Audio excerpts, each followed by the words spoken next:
5.0 live. 5.0 live. Let's go. 5.0 live. Let's go. 5.0 is a race to the top. 5.0 is them brothers that got it locked. 5.0 is them brothers that won't stop. 5.0 is the bitches up on our jock. 5.0 is a race to the top. 5.0 is them brothers that won't stop. 5.0 is them brothers that got it locked. 5.0 got the bitches up on her job. 5.0 is a race to the top. 5.0 is them brothers that got it locked. 5.0 is them brothers that won't stop. Cool table politics and suckers watch. 5.0 is the don't stop. 5.0 is them brothers that got it locked. 5.0 got the bitches up on her job. 5.0 is a race to the top. 5.0 is the brothers that got it locked. 5.0 is the brothers that won't stop. 5.0 got the bitches up on the job. Cool table politics and suckers watch. I'm live at 6:15. That's in a couple minutes. Y'all come on over.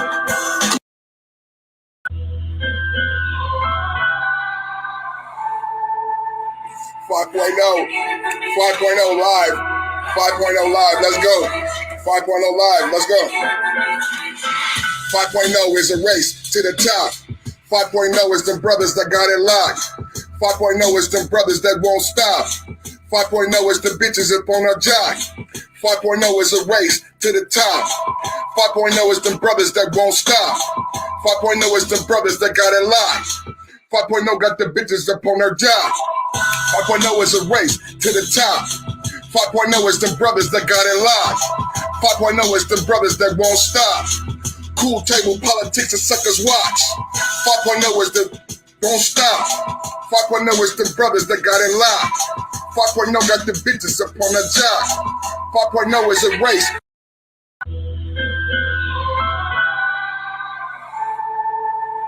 5.0 live. 5.0 live. Let's go. 5.0 live. Let's go. 5.0 is a race to the top. 5.0 is them brothers that got it locked. 5.0 is them brothers that won't stop.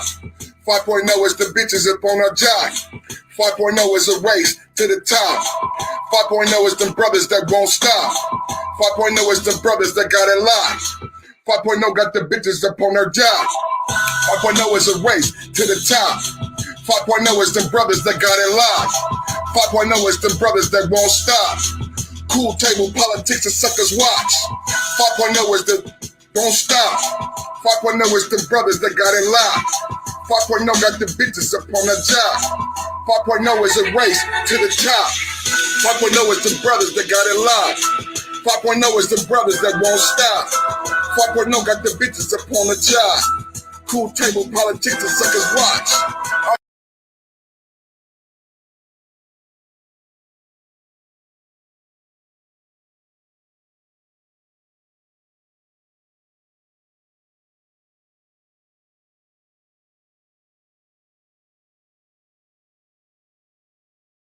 You fucking with a millionaire king of the city. I think I'm Mickey Johnson, I think I'm Frank Nitty. And baby girl, she aight, but the money pretty. I keep a banger, cause some niggas stay trippin', acting like they never seen a nigga on the television. Niggas speaking in codes, we call it bird talk. Rest of them reppin', I fuck the 40 and turf talk. Real Bay niggas, we get real money. We in the VIP, so keep the bottles coming. I'm never throwing hundreds, but keep a bankroll. I'm too fly, what a nigga won't laugh for. Got solid, keep it lit like a candle. I'm never too famous, I still run a fan. When I walk up in the club, I stay so tough. Got my strap up on my hip, waiting for someone to trip. They say I need to slow it down. But for some reason I can't. They say I need to slow it down. But I'm used to going hard in the past. They say I need to slow it down. Slow it down. They say I need to slow it down. Slow it down. Alright, niggas and niggas, we gotta slow this shit down. For the real motherfucking players in the house. It's your boy Lil John talking to your motherfucking ass. Taking you back to the old school. Now you know how we used to do. Niggas used to slow down with girls and squeeze real tight on that booty. That's what your ass need to be doing right now, fool. Let's go. Speed it back up. Hey. Hey. Load it, water. Yeah. sick with it.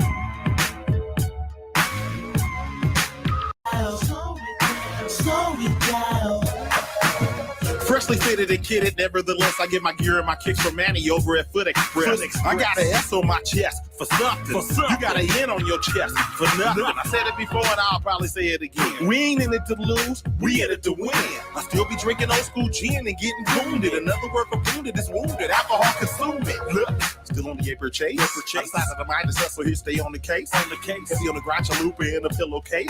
All the neighbors and their grandma know that I'm a case. I'm a burner on my waist. All my ways I gotta erase. Evaporate a hater for getting all in my face. Decapitate his potato for speaking all out of place. I live in the bay with the mountain lions and snakes. Walk up in the club, I stay so tough. Got my strap up on my hip, waiting for someone to trip. They said to slow it down. But for some reason I can't. They said to slow it down. But I'm used to going hard in the paint. They said to slow it down. Slow it down. They said to slow it down. Slow it down. Couple shots of Henny, I'm so sick with it. She said she wanna lie, boy, I told her come and get it. Cause if I want a little mama, I'ma come and hit it. You fucking with a millionaire king of the city. I think I'm Mickey Johnson, I think I'm Frank Nitty. And baby girl, she aight, but the money pretty. I keep a banger, cause some niggas stay trippin', acting like they never seen a nigga on the television. Niggas speaking in codes, we call it bird talk. Rest of them reppin', I fucks a 40 and turf talk. Real Bay niggas, we get real money. We in the VIP, so keep the bottles coming. I'm never throwing hundreds, but keep a bankroll. I'm too fly, what a nigga won't laugh for. Stop solid, keep it lit like a candle. I'm never too famous, I still run a fan. When I walk up in the club, I stay so tough. Got my strap up on my hip, waiting for someone to trip. They said to slow it down. But for some reason I can't. They said to slow it down. But I'm used to going hard in the paint. They said to slow it down. Slow it down. Calm down, perfect, man. They say, perfect, you need to slow down, man. You need to calm down, man. I can't calm down, man. I can't slow it down, man. I can't do it, man. Watching Taco Tuesday, they say you need to slow it down. But I'm used to going hard in the paint. Say you need to slow it down. They say, perfect, pump your brakes. They say you need to slow it down. But I'm used to going hard in the paint. They say, perfect, slow it down. She said I need to pump my brakes. Man, I ain't pumping no brakes, man. All gas, no brakes. Watching Taco Tuesday, Perfect Timing Podcast. If you got a clap emoji, hit the clap emoji, hit the fire emoji, like, share, subscribe. It's your guy, man. We going in, man. Watching Taco Tuesday. Beautiful topic. We got the wolf in the chat. Shout out to girl behind the mic. Woo, look at that beautiful avatar. Woo, sexy red, sexy red. Okay, we got 300 Warrior in the building. My brother Mark Nash in the building. 300 Warrior was first. Shout out to 300 Warrior for the support. He was first in the building. We in the new studio. How y'all like the new studio? Let's see, we got in the new studio. We feeling good. We looking good. We got bright lights, cameras, and action. You know what I'm saying? Today's topic is about the wolf versus a sacred cow. And it's an analogy wrapped up in that. And we've been talking a lot about a lot of different things in this sector. And what y'all think? Is that glare okay? Let me know if that glare is okay with y'all. You like the new studio? We in the building, girl behind the mic with that new avatar. One more time. Let's see that new avatar. Woo, sexy red. Okay. The wolf and the wolf and the sacred cow. I've used this analogy. So today we're gonna break it down. We're gonna break down the wolf. We're gonna break down the analogy of the sacred cow. The sacred cow coming from Killing the Sacred Cow, which is a financial book and a financial analogy. I got 2 videos. I'm gonna play a video of the first, the 3 little pigs. We're gonna expound on the wolf. Now, this is all about the sermon I preached about the path being narrow. And if just to go into a little bit before we go into the videos, I've talked about a lot of things have been talked about lately, about Pookie, about the battle of the sexes. I don't deal with that here. I'm talking about success. I'm talking about success in life and success in marriage, success in finances, success in spirituality. And in that road to success, there's a narrow path to that. And I want to share that with my brothers and my son and my sisters, that is a narrow path to that successful life that we all seek. You know what I'm saying? Those of us who come from broken homes, broken families, from poor finances, who want to change that generational wealth, that generational poverty, that want to be the first person to go to college, that want to be the first person to get married, that want to be the first person to buy a home. I'm talking about that type of building. That's what 5.0 is about. So that path is a narrow path, right? And what I have said in my research is that God has been so great in sharing with me that the wolf is actually a gift. People have not really studied the benefits of the wolf. And when you study the story of Three Little Pigs, you see how the wolf had more metamorphosized into different aspects throughout time. At sometimes the wolf was one thing, and at times when Disney got the story, the wolf was something else. But God provides the wolf to narrow our path. See, a broad path is to destruction. And so we could be out living our life with no direction, with no guidance. And we continue to fall into pitfalls. We continue to fall into potholes, and we don't know why. The scripture says the path to enlightenment is narrow and only a few find it. That implies that the people who find that narrow path have a knowledge, have a map. And the people who going to hell don't know where they're going, don't know what they're doing. They're just lollygagging, having all the fun, just doing whatever comes. They have no rules. They have no structure. They have no goal. They have no path. They have no mission statement. They have no core values. See, the path to success and enlightenment is a narrow path because you may not be able to do all the things that you dreamed of doing. You may not be able to eat every food. But see, what happens in life is a wolf is provided, right? A wolf is provided. See, that wolf is there when you want to eat that second piece of cake. That wolf is the grandmother who looks at you and say, baby girl, you sure you want that cake? And you say, I hate her, right? Why did you invite her, mama? Every time you invite her, she calls me fat. She talks about my plate. That's the wolf. We don't appreciate the wolf. That grandmother understands the ramification of you eating all that food, but we don't pay attention to the wolf. You got a homeboy like she. You want to go to the club, you want to pump and dump, and your homeboy like she might say, hey, perfect. Did you take care of your child support? Did you pay your rent? Now you might take it personally, right? Because this your friend. Why is he asking you about your personal business? But you told him about your depression. You told him about your child support. And now he loves you enough that when you about to go on this broad path to destruction, he's saying to you, hey, bro, did you handle that business over there? That's the wolf. And what we do, we might not talk to that friend again. We might not want him in our life. We might say, you know what? She be in my business too much. She be in my business too much. But you told Sheed about your financial issues. You asked Sheed for $20. So now when she see you going on the broad path and he come to huff and puff and blow your house in, now you resent the wolf. Now you don't want the wolf, right? So we have to decide what it is and what type of men we are. That's why I played that slow down, pump your brakes, man.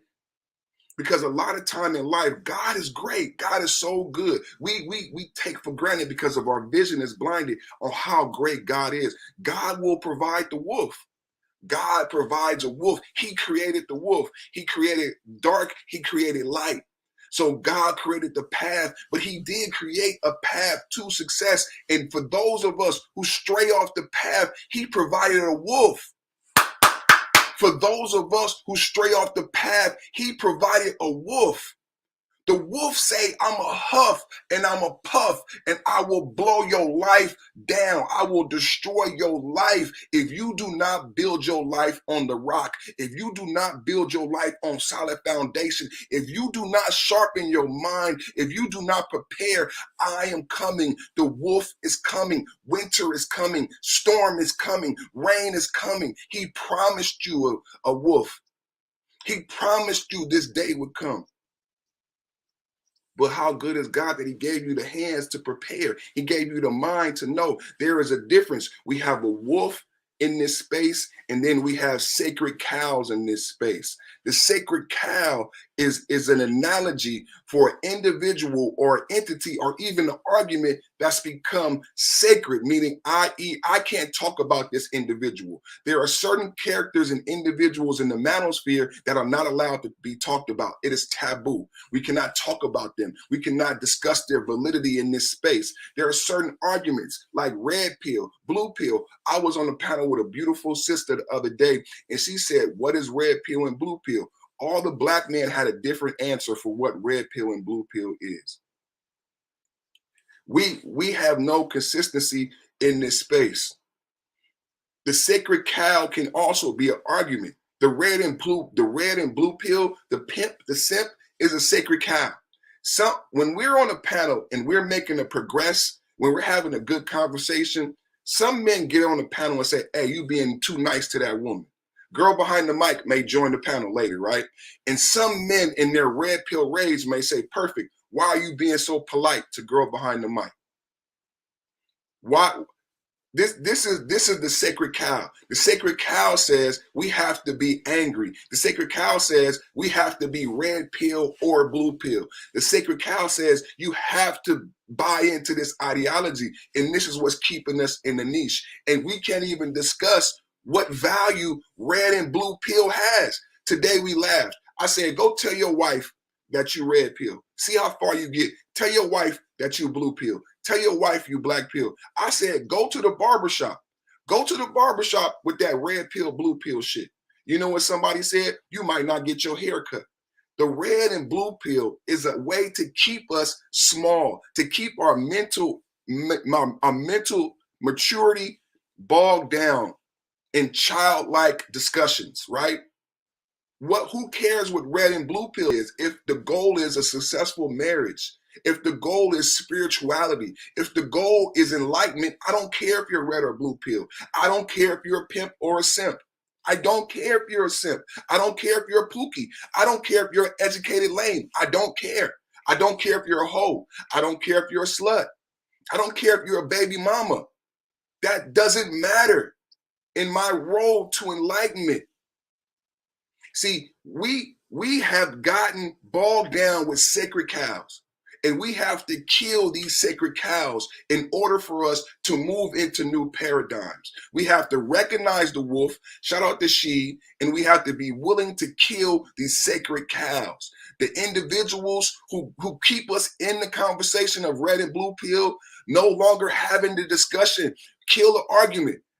It doesn't matter to black men whether you're red or blue pill. Kill the argument. It doesn't matter to black men whether you're a pimp or a simp. Kill the argument. Because the argument keeps us bogged down, keeps us separated. When you come on the panel and you say, oh, you're red pill, you're blue pill, that's divide and conquer. They gave us these paradigms to keep us arguing, to keep us from progressing. Oh, he's red pill, I don't go to his channel. Or he's blue pill, I don't go to his channel. Or he's a simp, I don't go to his channel. Or he's always talking about pimping and ism, I don't go to his channel. It's a way to separate us. These sacred cows, what value does the red and blue pill argument have? What value does the pimp simp argument have? This is what a sacred cow is. We discuss these things as if they matter to our wives, as if they matter to our children, as if they matter to our bosses. Red and blue pill is not going to get you paid. Red and blue pill is not on your paycheck. You don't care if you're red, blue, or black pill when it's time to get my paycheck. You don't care if I'm a pimp or a simp. Am I a simp because I go to work and I pay my bills and I pay my rent? It doesn't matter to your wife. It doesn't matter to your children. Why does it matter in this space? Why are men talking about this low frequency conversation? I don't care if you're a pookie. I don't care if you're educated lame. I don't care what behavior characteristics.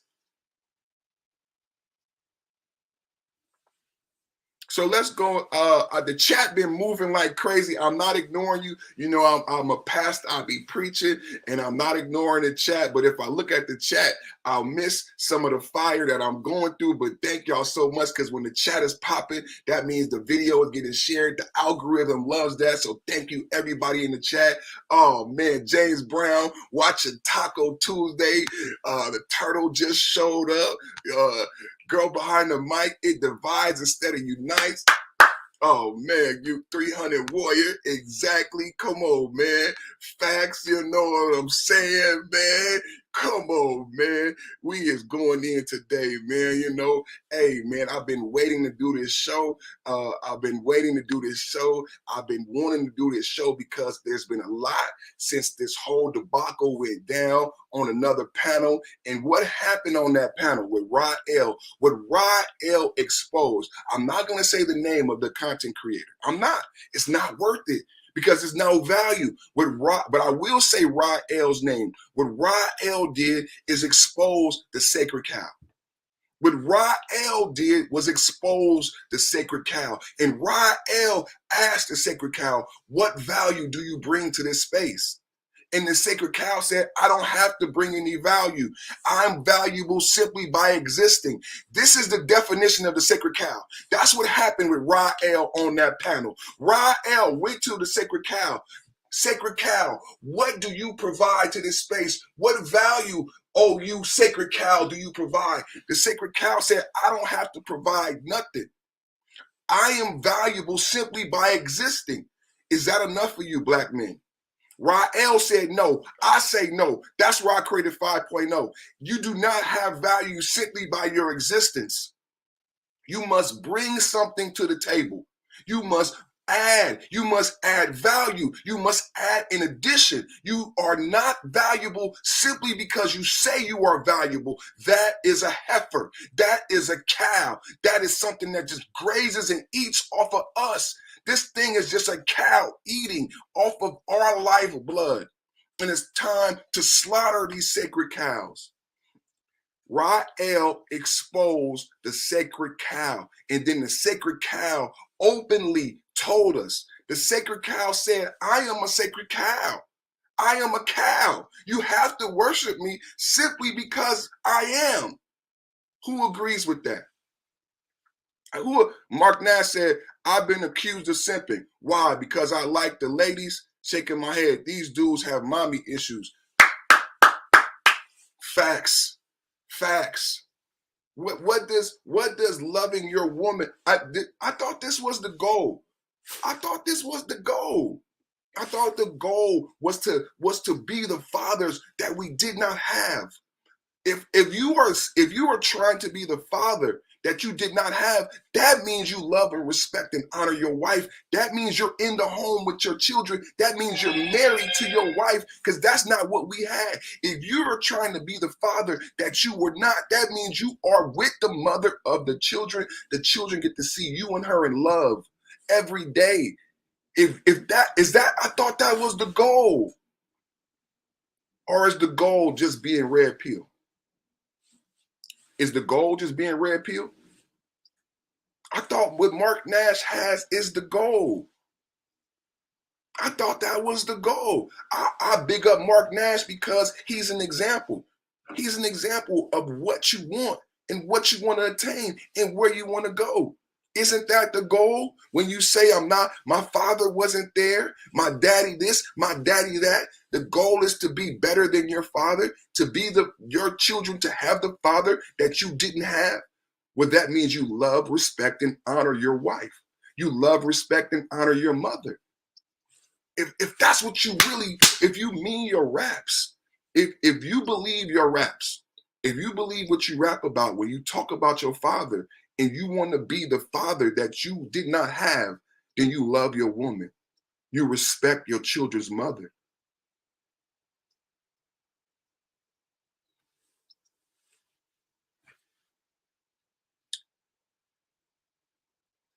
Girl behind the mic, 300. Make sure everybody drop y'all link, man. Make y'all subscribe. Mark Nash, creates great content. He does the boxing, you know, he does sports. Mark Nash is not a one-trick pony.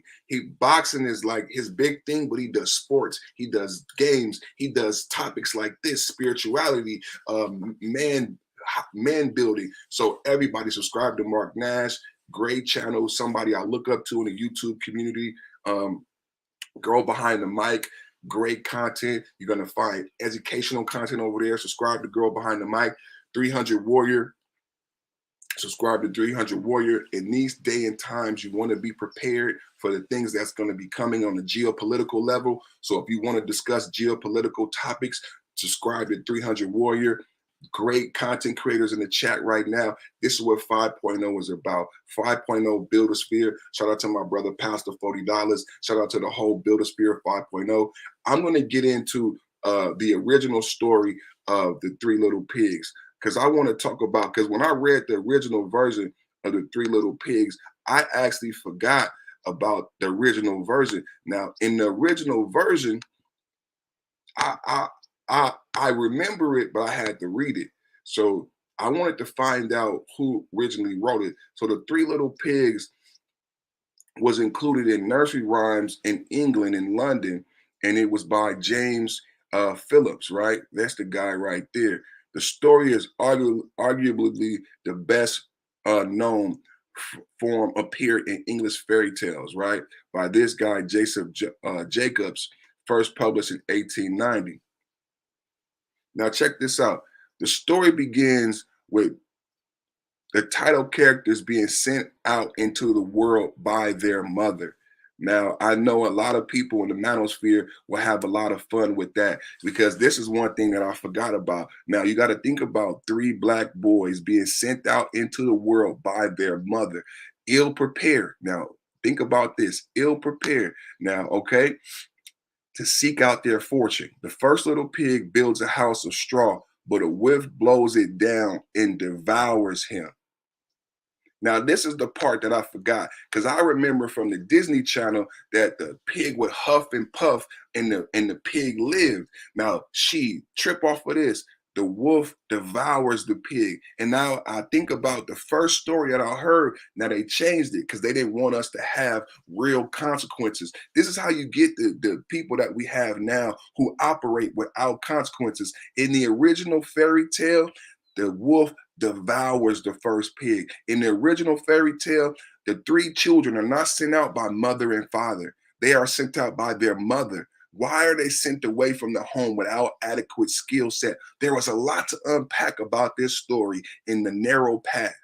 The narrow path, and what we just talked about with Mark Nash, and being a father figure, and having respect for your wife. If you're being a different father than the father that you had, if you want to be a better father than you had, then you are respecting your wife, and your children are being raised by 2 parents. Because that's what the rap songs all say. All the rap songs say is my daddy wasn't there, and I didn't have no daddy, and my mama did everything. So if you want to be better than that, then that means your children will come up with 2 parents. In the story of the 3 little pigs, these 3 boys were sent out to make their fortune by their mother, a single parent. Not a father, because then they all would have had adequate skill sets on how to build a home. But no, they were sent out by their mother in the original story, which makes more sense. Why does it make sense? It makes sense because the 3 boys did not have the skill sets. They all 3 did not have the skill set to survive because they did not have both their mother and father. Maybe they was bogged down in the red and blue pill argument. Maybe they was bogged down into some stupid simp argument also. And their father thought he needed to be a red pill person. And so those 3 little pigs didn't have a father teaching them, all right, the path is narrow. But let's keep going. I just want to say, y'all, that the first pig was devoured. Y'all might not remember that part of the story, but let's keep going. So the first pig built his house out of straw, but it was blown down and it was devoured, and he was devoured. The second little pig builds his house out of sticks, which the wolf also blows down, though through with more blows than the second little pig is also devoured. Though with more blows, and the second little pig is also devoured. Each exchange between wolf and pig features ringing parable phrases, namely, little pig, let me come in, not by the hairs of my chinny chin chin. Then I'll huff and I'll puff and I'll blow your house in. Now listen to this third part that I have forgot. Because remember now, in the Disney Channel, the first pig runs away, the second pig runs away, then they run to the third pig house. He tries to blow in the house and he can't get in, so he walks away and then they dance around, right? Remember, that's the story that I remember. But then I read it again in my research, and it's so much to unpack in this story about the third little pig and the wolf and the path being narrow in this manosphere sector. There's so much to unpack in this because we forget these parables. We can unpack later the definition of a parable, but let's look at in the original story what happened with the original third pig. What happened with the original third pig is that the third pig builds his house out of bricks, which the wolf fails to blow down. He then attempts to trick the pig out of the house by asking him to meet him at several places in specific time. Now the whole story started to come back to me. I started to remember, oh yeah, the third pig was not only intelligent, but he was sly. Earlier, Rogan said game should be a real philosophy. Because the third pig did not, because Rogish and I talked about the educated Pookie. Well, the third pig was not only intelligent, but he also had cunning. He also had game. The third pig was also more sly than the wolf. When the wolf could not huff and puff, and we have listened to Aesop fable. In many Aesop fables, the wolf is successful in cunning the bird, the crow out of the crumbs, the frog across the river with the scorpion. In many Aesop fables, the wolf is more cunning, right? But in this story that they don't tell children, the pig is not only intelligent, but the pig has game. And the pig outsmarts the wolf. And if you remember what happens, the wolf gets so frustrated and emotional that the wolf comes down the chimney, and the third pig has a pot of boiling water waiting for the wolf. The wolf falls in the pot of boiling water, and the third pig eats the wolf and avenges his brother. Check this out. Whereupon the pig who owns the brick house lights a pot of water on the fireplace. The wolf falls in and is fatally boiled, avenging the death of his brothers. And after cooking the wolf, the pig proceeds to eat the dinner. Oh man. After cooking, look, he not only intelligent but cunning. After boiling the wolf, this is like a biblical story. I'm giving something to my son and to the men who are listening. After boiling your problems, after boiling the beef, what's beef? Beef is when you can't go to sleep. What's beef? After boiling the beef, after boiling my problem, he sits down, he kills the wolf to avenge the death of his brothers and eats the meat. This is a child story. This is what you read to a children before they go to bed. Would you read this story to your child before they go to bed? I would read it to my child before they go to bed. I need them to know that if you don't do right in life, you can get shot. Black boys get shot and murdered. The first pig got devoured. Just like my best friend was killed by a gun. I don't have my best friend. I'm young. I don't get to grow old with my best friend. He was murdered. The first pig was devoured. The second pig was devoured. I don't have no friends. My friends didn't die from cancer. I went to over 200 funerals. Murdered by guns, devoured by the wolf. My best friend devoured by the wolf. He could have did like me. My best friend could have built his house out of the rock, out of brick, but my best friend wanted to live a broad life, do cocaine, do heroin, sleep with women, drink alcohol, stay out late, go to every neighborhood, and he died a horrible death. He was murdered. Anybody who sold dope, you know, y'all in Atlanta, right? And one of my favorite rappers is Saha the Prince. His last mistake was before he got into a car accident, it said, no dope on Sunday. Saha the Prince is a millionaire rapper. Anybody who really sold dope, a lot of people like Big Boy say, my mama sold dope. Anybody who sold dope and not in jail, it's a narrow path. It's rules. It's rules and regulations to selling dope and not going to jail. But those people out there with their guns, drinking what they got, they dope in their pocket, they go to jail, they get murdered. That was my best friend. It's a narrow path. It's a narrow path. That my best friend was the first pig and the second pig. How many of us have those type of best friends? They know the path, but remember the pigs, they wanted to party. They did not want to take the time to build a brick house. My church on Sunday is called the Rock, the foundation. Why would the wise man build his house on the sand? Why would the wise man build his house out of sticks and stems?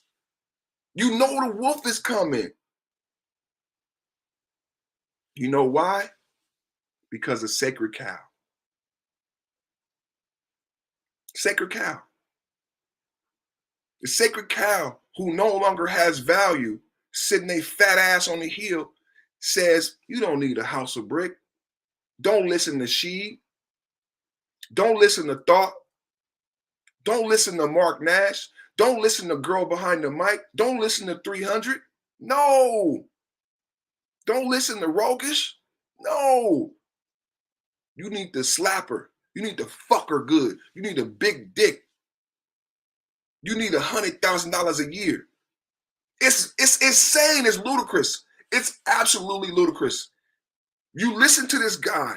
This guy is telling you to build your house out of sticks and stems. Everybody don't have a big dick. Everybody don't have $100,000, but everybody could build a house out of rock. Everybody can have intellect. Everybody can have love. Everybody can be honest. These intrinsic values of a man, every male can possess. But you listen to this clown who tells you you gotta be a good lover. You gotta make love to your woman because Pookie knows how to make love. Pookie knows how to make love, so you got to know how to make love. And you got to have a lot of money because Pookie sells dope, and you got to make 100,000 because Pookie could do this and Pookie could do that. Come on, man. Y'all listen to this shit? Are you serious?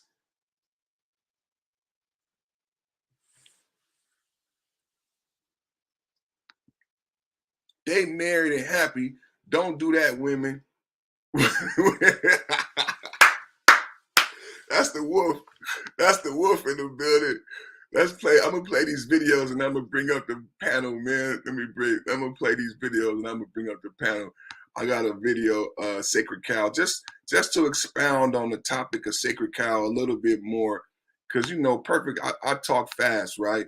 I talk fast, man. So I want to share a little bit more about the Sacred Cow, killing the sacred cow concept. I like to speak in analogies, and a lot of times these financial analogies fit really well because the race to the bottom was a financial analogy. When I discussed the race to the bottom, what I said was in finances, the race to the bottom is when you have a company like a Coca-Cola, right? And Coca-Cola has a standard of how Coca-Cola tastes, right? But it may be too costly, right? So they erase that standard, create a new lower standard, right? That becomes the new normal. That's what they've been saying about the reset, right? So Coca-Cola used to taste like this, but now it tastes like this. So this is the new normal. This is the race to the bottom. And now there's more profit here. There's more profit here, right? We want black men and black women to come up here to a traditional old school pound cake banana pudding standard. But this icebox cake down here is profit. There's profit in the box cake. There's profit in the microwave lifestyle. Everybody's making money off of us but us. Everybody's making money off of us but us. So here's another financial analogy about killing sacred cows. A sacred cow is a financial institution like a bank when you got cryptocurrency, and people are saying, like, what value do banks have right now when you got crypto wallets and cryptocurrencies? We need to move to a new paradigm. So I'm going to play this video and expound on this analogy of killing sacred. And this is a book, and it's about, hey, Gerald just stepped into the building. So I know Gerald would love this book because this book is about finances. This book is about money. The book Killing Sacred Cows is a finance book. It's an economics book. Now I'm just applying that analogy to this sphere. So shout out to my brother Gerald because he's all about that money.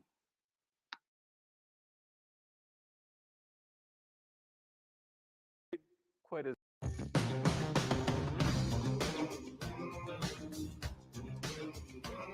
you wrote a New York Times best-selling book, Killing Sacred Cows, and it created quite a stir, quite a controversy. What's the theme of the book? That there's 9 really subtle financial myths or financial lies that are super hard to detect. The reason they're difficult to detect is because we look through the lens of the myth. We look through the lens of the lie, and there's a lot of marketing to support that. Hey, girl behind the mic, whoever in the chat, write that down. We look through the lens of the myth. We look through the lens of the myth. When Roger talked about blind spot, me and Rogus was talking about the manosphere is a house without windows. He said we look through the lens of the myth. We look through the lens of the lie.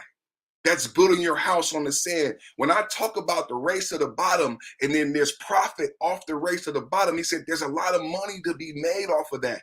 Just even the video hasn't started yet, and we already got gems and jewels. We look through the lens of the myth. We look through glasses of we're looking through the lens of the lie, brothers.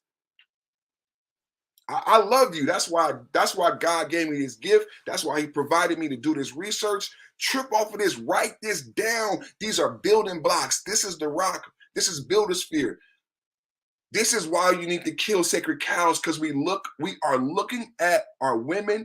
We are looking at ourselves through the lens of the myth created by the sacred cow. We are looking at our women through the lens of a lie being told by an old antiquated heifer. Oh, I'm going in today. I'm going in today. I can't be stopped. I'm going in. I'm going in. So if we continue to follow these things, the first one is the myth of the finite pie. What's the theme of the book?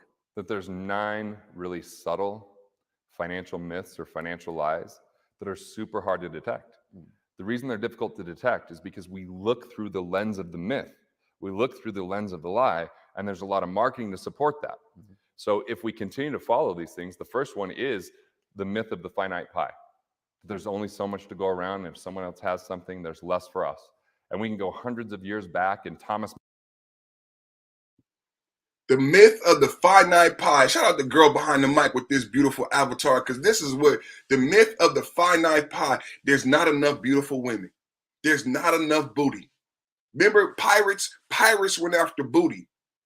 This is the myth. This is one of the, he said he's going to break down 9 myths. I'm going to go at all of these myths and apply them to the manosphere, because this sacred cow got to be killed. It's not enough booty. Perfect. It's not enough booty. I need the booty. The educated layman's in here acting so thirsty. The educated layman is so thirsty. There's not enough to go around. The myth of the finite pie. The myth of the finite pie. There's not enough women, perfect. I gotta act like this. I gotta do this to my brother. I can't be unified because there's not enough. They told me it's not enough good women, right, She? There's not enough. I can't date an overweight woman. I can't date a baby mama. I can't date this. I can't date that. So there's not enough good women, perfect. So I gotta act crazy. I gotta be red pill. I gotta be a pimp, because this lie they told you that there's no good black women. The myth of the finite pie. There's no good black women. And if you look at all black women through that lens, that's what the red pill rage is. That's why you treat all black women the same, because you're looking at them through the myth, through a lens of hate. The finite pie. There are not enough good black women. I'm going in. I'm going in. They didn't want me they didn't want me to do this video. They didn't want me to do this video. The myth of the finite pie. Well, perfect, there's not enough good black women. I have to SYSBN. It's a myth. Girl behind the mic proves the myth. Toya proves the myth. It's a myth. Sexy Red. Who else we got in the building? Raining Woman. All the beautiful sisters that come in my chat. Dispelling the myth of the finite pie. Hey, them beautiful sisters, not only are they beautiful sisters, but they here. If you open your eyes, you might get you one. Uh-oh. Okay, let's go back. I'm gonna go back to the video. I'm gonna go back. I'm gonna be quiet. Cause y'all mad. Somebody mad at me right now. I could tell. I see it. I see the views. I hurt somebody's feelings. It's okay. It's okay. You don't like black women. It's okay. You don't like women. You don't got to. It ain't enough. You want me to be wrong. Okay, perfect. Perfect is wrong. I say I'm perfect. I'm not right. Okay. I don't want to hurt nobody's feelings. I ain't trying to hurt no feelings out there. Okay. You could have your sacred cow.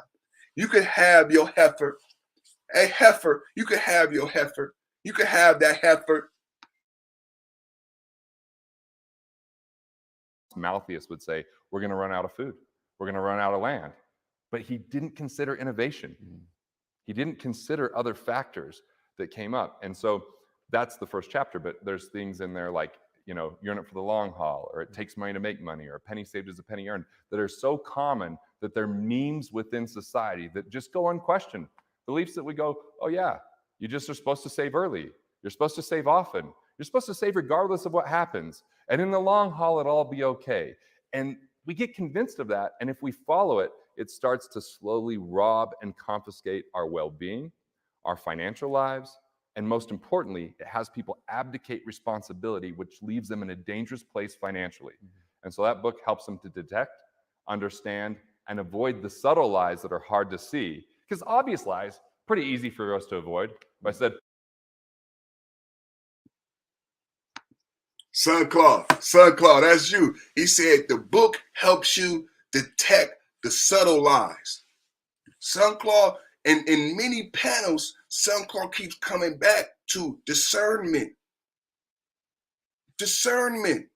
If you believe the sacred cow, it has all these negative consequences. The book in Killing Sacred Cows is in an effort to provide discernment so that the big lies you can see, it's the small lies.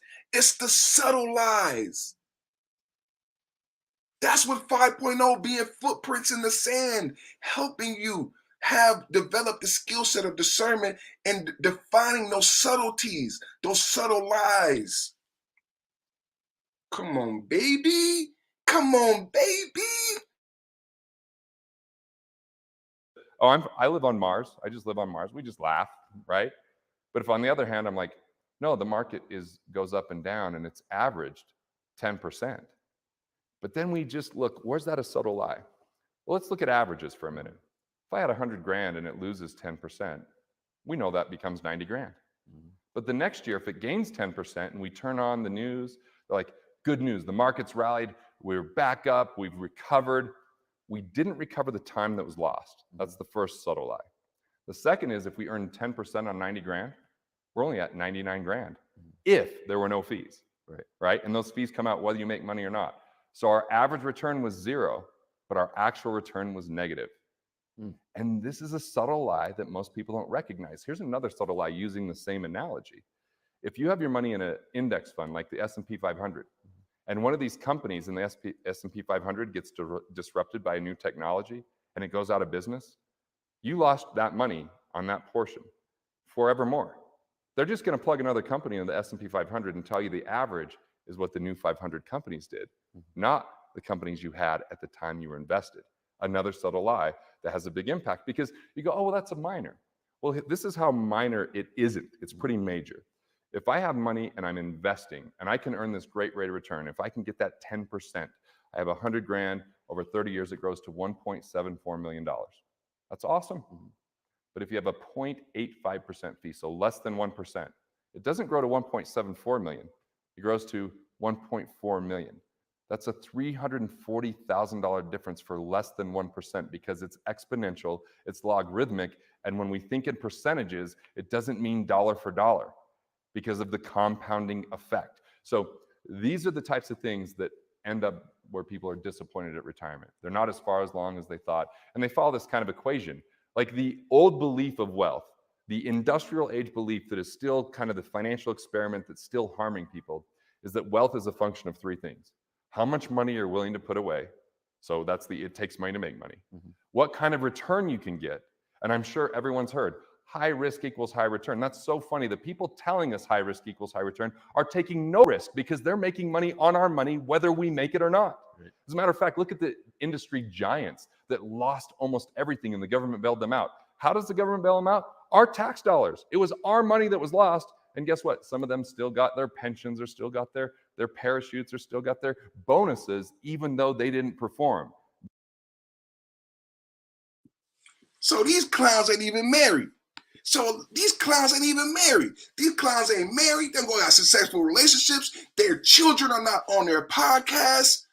And you are believing and buying into their ideologies. And they get, and you lose. You get divorced. You are single. You are introverted. And they are making money off of your pain. They have created panels, podcasts, selling books. Despite them being married, there's a red pill book. Why are you writing a red pill book when you're married and happy? The profit off the sacred cow, the profit off the race to the bottom. So you're not married. You're not in a successful relationship. You don't seek to be married, but you want to tell me about my life and my desire to have a successful marriage. And I believe it. I listen to it. You take the finance, you remove the financial institution, you take away retirement, you implement, you take away retirement and impose marriage. The money is time.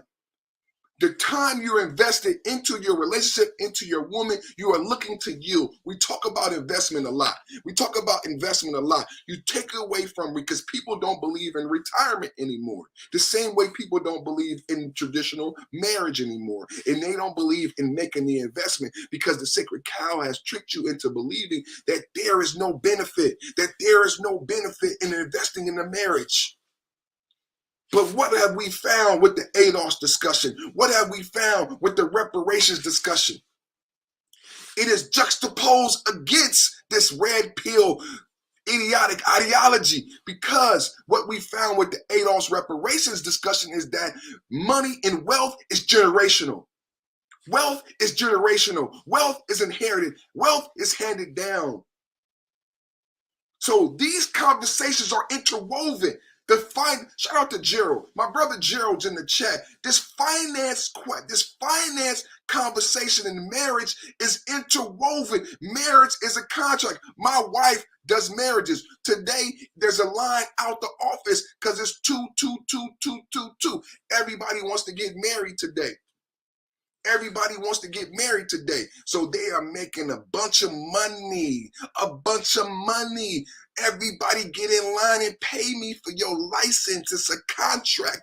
This is a financial discussion. Marriage, relationships, is finance. This is time invested into women. That's why we are so skittish, because we have invested time and we don't yield. So the black man is fractured, right? The black man is scared to invest. And there are sacred cows benefiting off of your fear. Oh, don't date a black woman. Don't love black women. Don't get married. Listen to me. Buy my book. Cash at me. Don't fix yourself. Huh? Listen to me. I'm not married. I'm 60 years old. My children don't talk to me. I don't own my own home. I'm not independently wealthy, but you should listen to me because I've made myself a sacred cow. And you are afraid to invest. So I'm going to make you feel comfortable in your fear. I'm going to couch your fear so you can stay there and you can become complacent in your fear. Yes, there is risk in investing. There's risk in finance. I'm not going to tell you there's no risk. I'm not going to tell you that. But risk versus reward. Risk versus reward, son. What is your existence? I say to people when I'm mentoring them, what type of man are you? What type of woman are you? What life do you want? Risk versus reward. Will you simply be a spectator? Are you content with being a spectator and listening to this dribble drabble from a sacred cow? Or you are going to follow and heed the words of the wolf? And you're going to see how that pig got devoured for not listening to the wolf, for not having the skill set and not having the cunning. What we learn from the story of Three Little Pigs is that it's not enough to be an educated lame. You got to be an educated Pookie. Shout out to Rogish. Shout out to Rogish son. You got to be an educated Pookie. It's not enough to have the skill set to build the brick house. He also needed the cunning to outwit the wolf, because the wolf is coming. Oh man, this is flowing so good. It's going so good. I'm so happy. I had a wolf versus a sacred cow. Oh, it's going so beautifully. Don't you agree? Oh my goodness. Yeah, man, let's watch the other video, man. Let's watch. Y'all want to watch the Three Little Pigs, man? Let's watch the Three Little Pigs, man. Because I put the link in the chat. Nobody came up yet. So since nobody came up yet, let's watch the Three Little Pigs, man. Three Little Pigs. The classic story of the Three Little Pigs.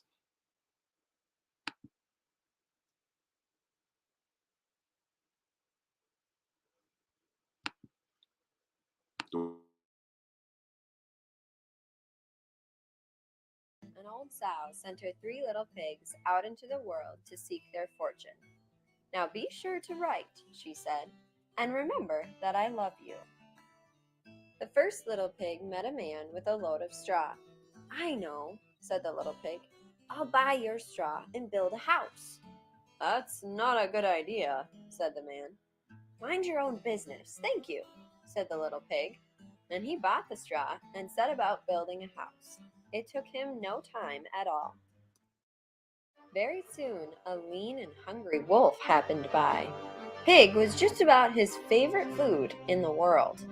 So he knocked on the door and said, little pig, let me come in." To which the little pig replied, "No, no, no, not by the hair of my chinny chin chin." This annoyed the wolf to no end, and he said, "Then I'll huff, and I'll puff, and I'll blow your house in." "Go right ahead," said the little pig. So the wolf huffed, and he puffed, and he blew the house in, and he gobbled up the little pig. The second little pig met a man with a load of sticks. "I've got it," said the little pig. "I'll buy those sticks and build a house." "I'd think twice about that," said the man. "Oh, pooh," said the little pig. "What would you know?" And he bought the sticks and went to work building a house.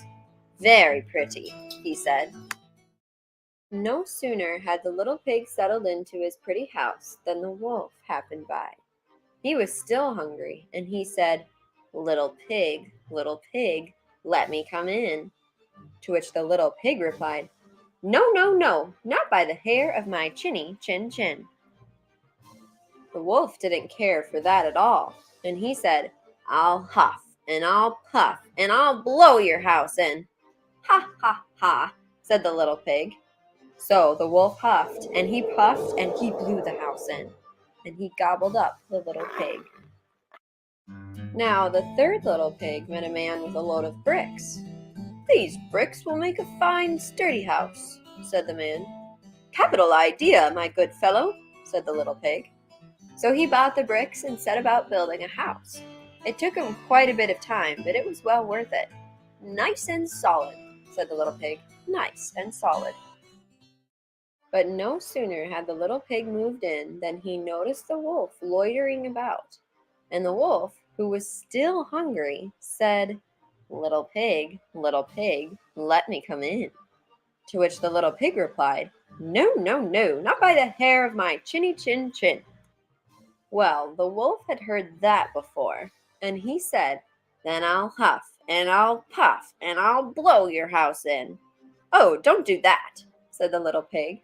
But the wolf huffed, and he puffed, and he huffed and he puffed until he was quite blue in the face. The house stood firm.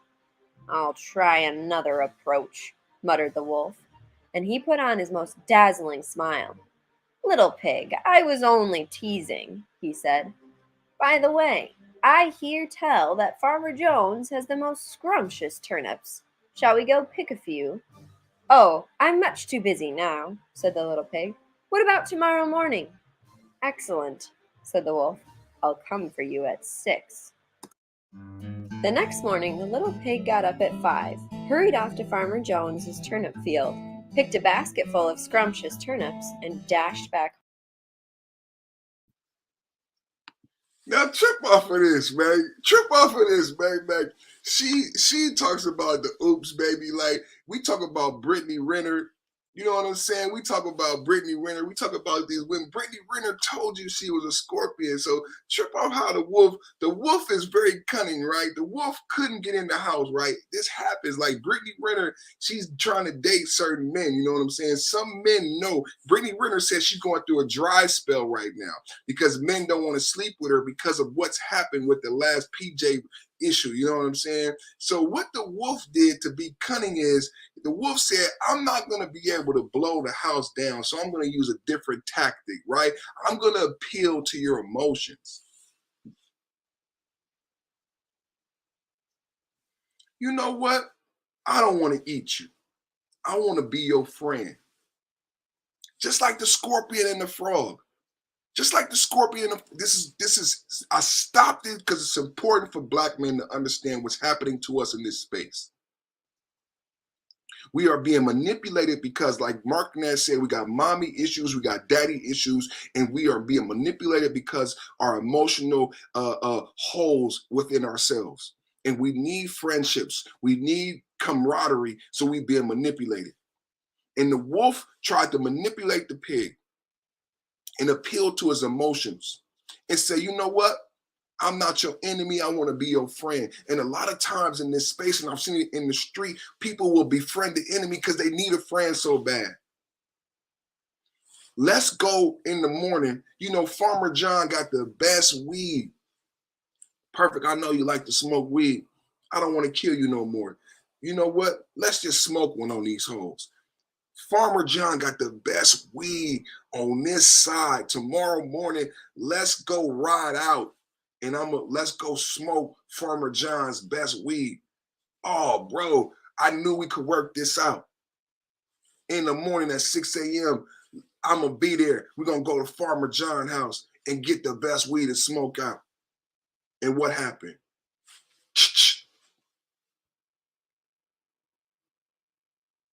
But what did the pig do? What did the pig do?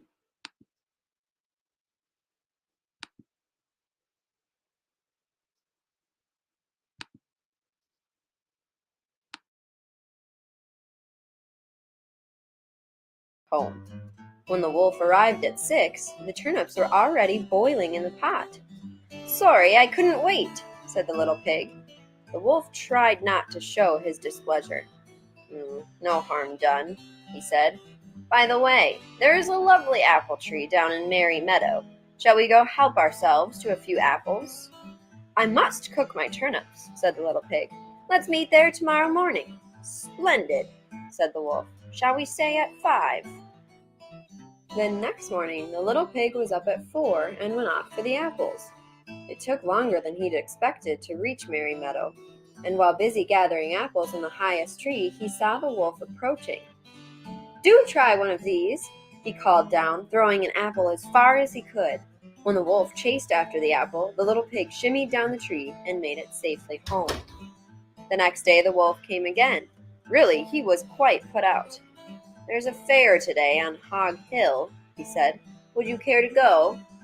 "Why don't we meet there?" said the little pig. "Would 3 o'clock suit you?" "Colossal," said the wolf. 3 it is.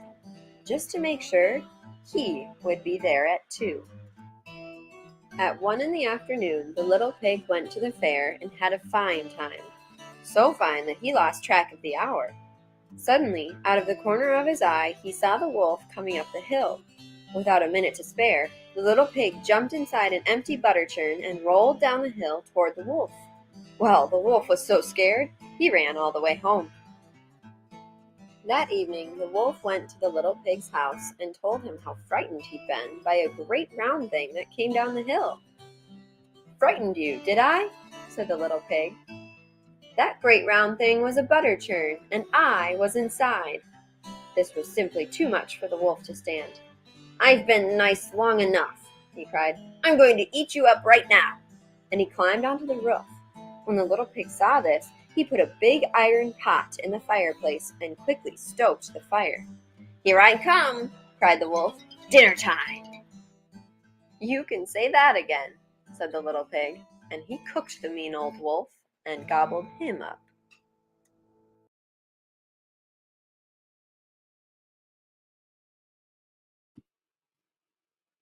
Three Little Pigs.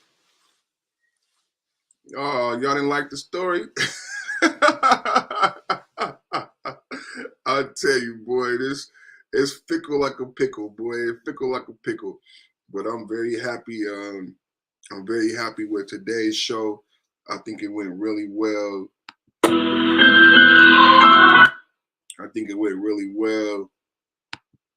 My boy Sheed and my boy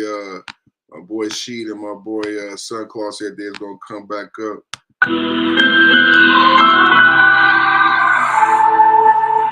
5.0 live. 5.0 live. Let's go. 5.0 live. Let's go. 5.0 is a race to the top. 5.0 is the brothers that got it locked. 5.0 is the brothers that won't stop. 5.0 is the bitches up on our jock. 5.0 is a race to the top. 5.0 is the brothers that won't stop. 5.0 is the brothers that got it locked. 5.0 got the bitches up on their job. 5.0 is a race to the top. 5.0 is the brothers that got it locked. 5.0 is the brothers that won't stop. Cool table politics and suckers watch. 5.0 is the don't stop. 5.0 is the brothers that got it locked. 5.0 got the bitches up on their job. 5.0 is a race to the top. 5.0 is the brothers that got it locked. 5.0 is the brothers that won't stop. 5.0 got the bitches up on the job. Cool table politics and suckers watch. I'm live at 6:15. That's in a couple minutes. What's up, Sheen? What's cracking, man? I'm live at 6:15. What's going on, man? What's going on with you? What's going on with you? Just promoting myself, man. Doing the Lord's work, man. You know, man. 5.0, 5.0, 5.0. I'm feeling real good, man. Feeling real good. It's about to get better. It's about to get better. So, like I said before, I was on Ant T channel. You know, this is the mission in the manosphere right now. You know, the finger pointing, the blame game, which is, you know, back to the men. First, it was the women is the issue in the community. Now it's back to the poopies. It's like the back and forth blame game about this whole space.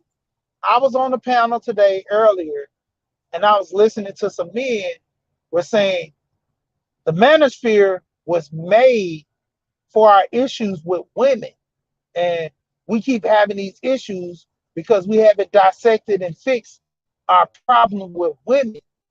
And the guy was like, no, the manosphere was not made for that. He's like, yes, it was, and all this. And that guy actually didn't know.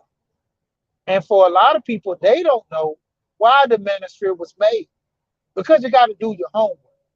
You got to go the soul, what's his name? Soul shaker, a soul provider. You got to go to the OG, the big world of wacky OTV.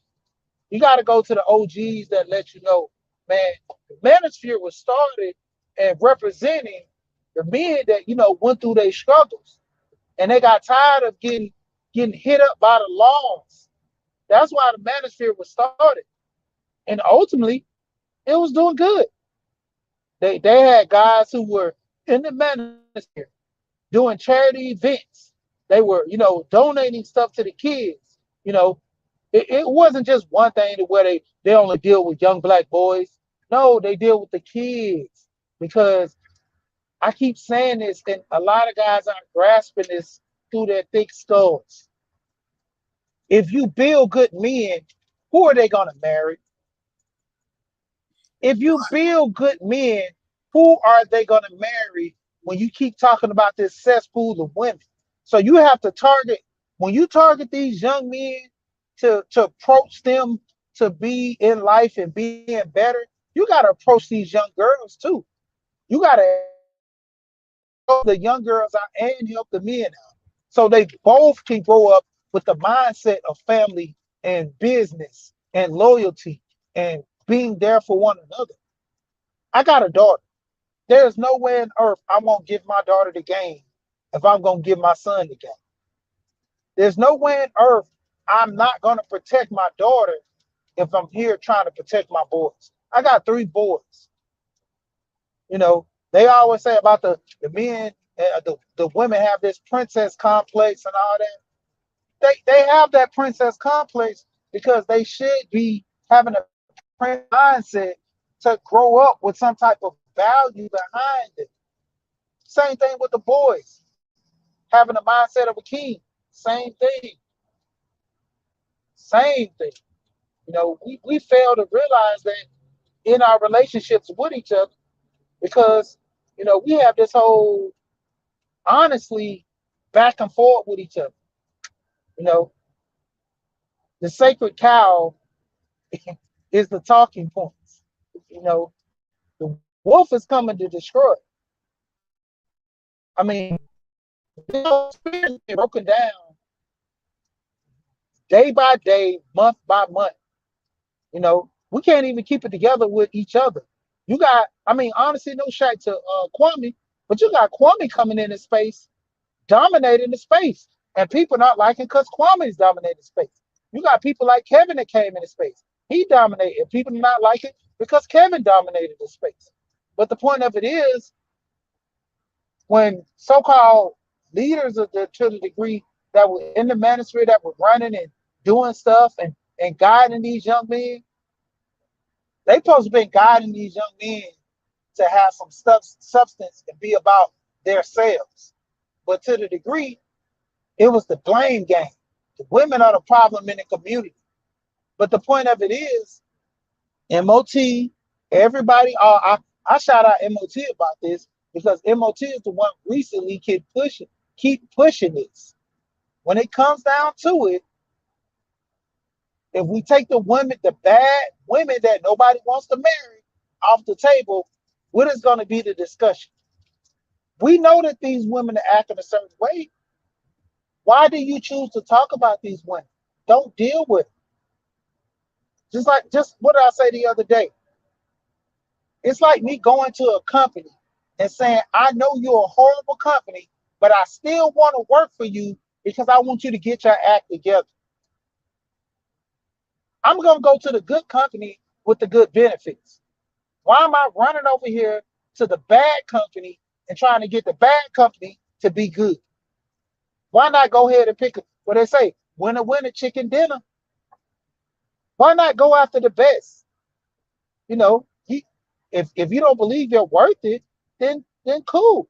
I've literally heard some women say that they couldn't deal with a man who's structured because they would have to hold themselves accountable and they just didn't want to do it. I honestly think coming from that mind frame, from that woman that I seen in that video, there's a lot of men who don't go after productive women because then they too will have to hold themselves accountable for their actions. You can't have a woman that's living in her purpose and she essentially is almost bringing you along because you're not there yet. Knowledge yourself. You haven't made it in your mind having an understanding that you're to the degree or to this point in life in which you're better. You don't went through trials and tribulations. I've actually just found this site. this YouTube. It's Atlanta Street Interviews. I think that's the name of it. I'll probably find it and put it in the chat. Atlanta Street Interviews. I don't promote too many channels on too many places, but Atlanta Street Interviews is dealing with homeless people and the struggles in which they got there. You know, I literally heard this story, this one story. I was reading the other stories while listening to this one lady, 40, 41, 42 years old, living on the street. She moved to Griffin, Georgia, had kids, 3 kids, was married, all this. And I got almost up to that part when they was talking about the family situation. And I jumped back over here with this. But it just kills me that we're not promoting, to a degree. If you don't want to get married, step aside. Stop hindering the people that want to get married. You know, stop telling these young men don't get married because you're at a disadvantage because she's gonna take everything. Why are you dealing with a woman that's gonna take everything? If you're not in it to win it, trying to get a good job, then you're going after the worst job to get the best results. Who does that? You know, you're qualified to be, a manager, but you have to go work as a bus boy at a company because you see potential in all their bad ways that you can improve and make this company better. The women talk about the builder man. Essentially, I'm starting to gravitate to a lot of people want to build women. You know, why go pick up a project when you can go ahead and just get a ready-made? Essentially, it's like the manosphere is is is building men to rehab these women. Now, granted, there's a lot of channels that provide great content, good information that essentially go along with the narrative in which the manosphere was built. But then you have those channels that, persuade the intellect of men to follow the journey of being this lone wolf. You don't need to get married. The woman is going to take your money. This whole procreating stuff is starting to be for the birds. Why have kids when you ain't gonna have a successful woman? They're all trash. I hear so many men say that all the women are trash. No, it's just the women you dealing with. Those all women are trash that you deal with. You always pick the woman that was desired to get over on you or do wrong to you. And for the ladies, they always say, I always pick the bad man. I pick this man. And I'm listening. I'm like, well, why you don't go outside the culture? Date outside your race. I have. These men done the same thing to me. So what's the common denominator in all this? Is you pick the worst men outside of your race, and you're still losing in life. So on both ends, whether it be men or women, they got to come to the conclusion that they just choosing the worst out of worst. They don't, honestly, to this degree in time, when a lot of guys say that they want to be single, no, it's not by choice. You literally have no choice. You literally have to stay single because of your mindset. You grew into this Grinch. You grew into this horrible, angry person in which nobody wants you. But you want to accept that you're the best thing since sliced bread. Yeah, I got money. I'm a 6-figure guy. I once heard a guy on the panel say, man, I was a dude that didn't amount to anything. I make 6 figures and these women aren't still choosing me. And we was like, hey, most of the guys, had substance on the panel said, hold on. So you thought that the money was going to change your outlook on the type of woman you get?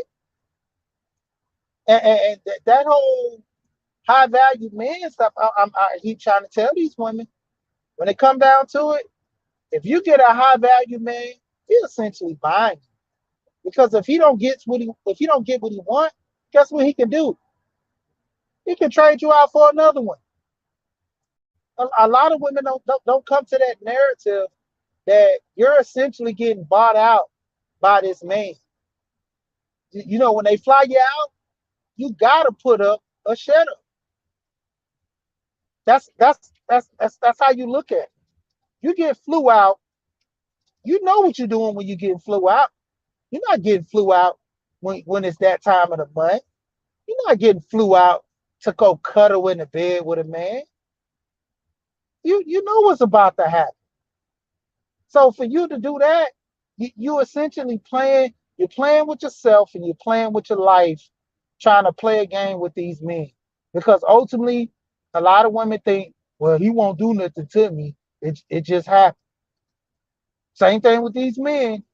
You know, I got about, 2, 3 baby mamas, because I was hitting this chick while I was with this chick and they all had kids at the same time. It just happened. That's why I say be upfront. If you want to play around, tell these women. If they say no, then you know what you're dealing with, move on. But if they do want to play around, then you play the game. I always go to choices. Everybody has a choice in this matter. If you have to lie to the woman, Hold on, deceive Sheed. her, Hold on, Sheed. I got some pushback. I got some pushback, man. Sheed is here. Oh! That's all I wanted to say. Continue. hey man, my thing is if you gotta lie to a woman and deceive a woman, I mean you playing the game wrong. Because I know a guy, this guy got about, I ain't gonna even put it out there like that, but this guy got about 6 chicks he got in rotation. He let them know up front. Yeah, I got these other chicks. And either you gonna be on the team or not. And the way he moves, he's not on no pimping stuff. Brother, keep yourself together. He's a good man. I do say so myself. But the point of it is, he said, I don't gotta lie. It's either you on the team or you're not. You know, I'll let you know what's going on, and you be the judge. To a degree, most women they look at that as, you know, I ain't doing nothing else with my life. I might as well jump on board. Or they say, well, I don't want to live that lifestyle. Then what the old school song say, float on. I mean personally, I'm not for it. Like I say, I can't keep good with one woman, let alone trying to get about 3 or 4 of them. But that's my move. Everybody's not built the same. You know, hey, polygamy, that's the thing. To a degree, if everybody want to be out there having 2 or more women, that's their boat. I'm not mad at that. I'm not against that because I'm not gonna tell people don't be against. I'm not gonna tell people be for it. I'm not gonna tell people be against it. In the end, that's the choice that you make. You know. So in this whole thing, like I said, the space, we got to have a level head. And I keep going back to this. And I'm going to keep pushing it into most of these dudes, thick skull, knowledge of self. If you know that you don't want nobody to take your money and you can't trust these females, don't get married. Don't push these young guys not to get married. You go tell these guys the situation at hand and you go forth and you do it for yourself. You know, and I'm gonna say this one more thing if I cut that down. MOT said something real great today. I was listening to him. He said back in the day, the old school cats, they were messing up the community. They wasn't teaching or doing certain things with them guys. Them guys went out and made it their mission to be better and do better for themselves. They seen the mistakes of the generations, prior and said, I don't want to move like that. Like I said, my family, we well off, we pretty decent. Mostly everybody in the family had houses, moved up from apartments to houses, got nice cars, doing things for themselves. You know, to a degree, if they was in an apartment for their whole life, then so be it. We have the people in our family that was on drugs and got themselves together. But the point is this: we seen the situations in which they live, and we had the opportunity to say, I didn't want to take that same path. I'm gonna do something different for my life. I want to be a carpenter like my granddad, or I want to be a mechanic like this person. I had a choice in the matter because I keep going back to it. Everything requires a choice and knowledge of self. If you choose to be with a woman that beats on you, you choose to be with her. If you choose to be a woman that loves on you and do anything for you, that's who you choose to be with. In the end, I hear so many women on panels say a man should do this for a woman. And I say, well, what if that man asks you for some money? Oh, I would never, get no man no money. Okay, so let me ask you this. Would you stay with somebody that won't do anything for you and won't help you and contribute to anything in your life? And the woman was like, oh no, I would definitely, if you can't do nothing for me, ain't no sense us being together. And I say, and that's why you're single. I'm done. I'm done. Shout out to the wolf, man. Shout out to the wolf, man. Thank you for coming up, man. Don't blow all their house down at once, man. 300, and we got Sunclaw in the building. Now, What y'all got on it? I wanted to say something. I put it in the chat earlier. That Three Little Pig story is horrible. Horrible. I was listening to the story, right? So you're telling me, right? He ate the first little pig. He ate the second little pig. And the first and the second pig are related to the third pig, right? Correct. So he went down the chimney of the third pig, and the third pig ate him. So technically, Don't it's cannibalism, Turtle, stop, right? stop, Right? stop. He ate his brothers. In fact, I would go as far as to say that's why he didn't tell his brothers how stupid they were for building their silly ass, weak ass houses, so that then the wolf could come and eat them, so that he could then eat them without getting no blame. Everybody saying, "Oh no, he just ate the wolf." No, he didn't. He ate his brothers because they were inside the belly of the wolf. Y'all heard of a turducken, right? This is a kind of turducken. It's a trepigan, a trepigan, a wolf pig or something like that. Yeah. He wanted to fatten the wolf up. Yeah. I missed that. He wanted to fatten the wolf up. I missed that. And here's the beautiful part of it. Ain't nobody can say he's a cannibal. He ate a wolf. He didn't eat his brothers, technically on paper. Wow. Turtle. I gotta find this book. My sixth grade teacher read it to us, and I'm gonna find that book so you can look at that book. It's about it's a story based on the Three Little Pigs from the wolf's point of view. What really happened? I found that today. Yeah, I found that today. I was gonna go there, but I wanted to give this perspective first. We should go there. But you know what? The later renditions are even more interesting. Yes. Because as to why they built their houses. You know why? The other ones wanted to goof off. Right. And they built the minimum to keep themselves out of the rain.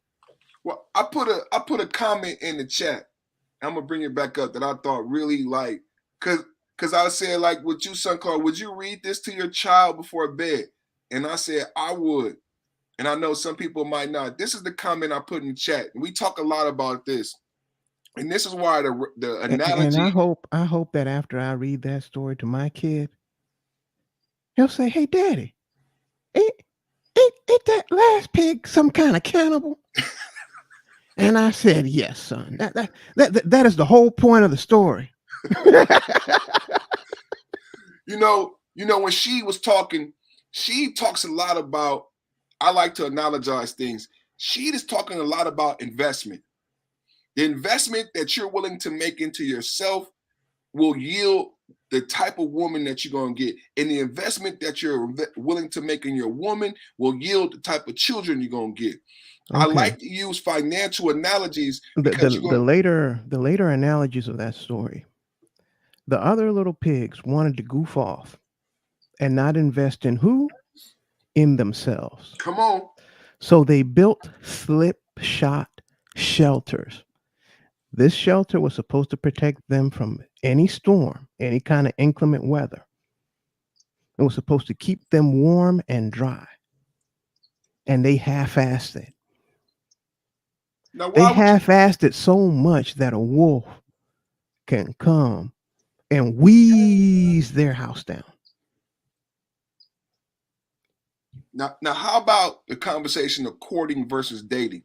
And how much time did you invest into that woman before you decided to make her a wife and mother? Before And you came those to are this the space? pigs building their house out of straw and sticks.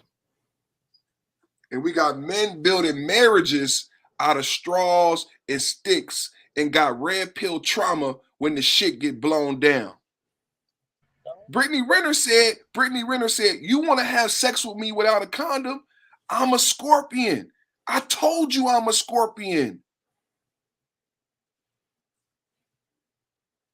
Come down to it, man. She looked good enough. She's perfect. She can't cook. She can't clean, but she looked good. You know, she looked good. Sex is okay. I had it once or twice. I'm gonna go on and marry her now. You know, I'm gonna go on and marry her. You know, I don't care what the results gonna be. I wait 10 years, 9 years, and I schedule divorce papers. But right now, she the one. She look good. Hey, That's all they look at. and when Perfect was talking about, a couple of weeks back, actually probably a few months ago, about the table. What do you bring to the table? The table is an analogy for a relationship. And you're going to sit down at this table to eat. You see, the two parties, neither one of the two parties can be the table. You are sitting at a table and you are bringing dishes to this table. Whether these dishes are nutritious or if they're just sugary garbage, you understand that you're bringing these things to the table.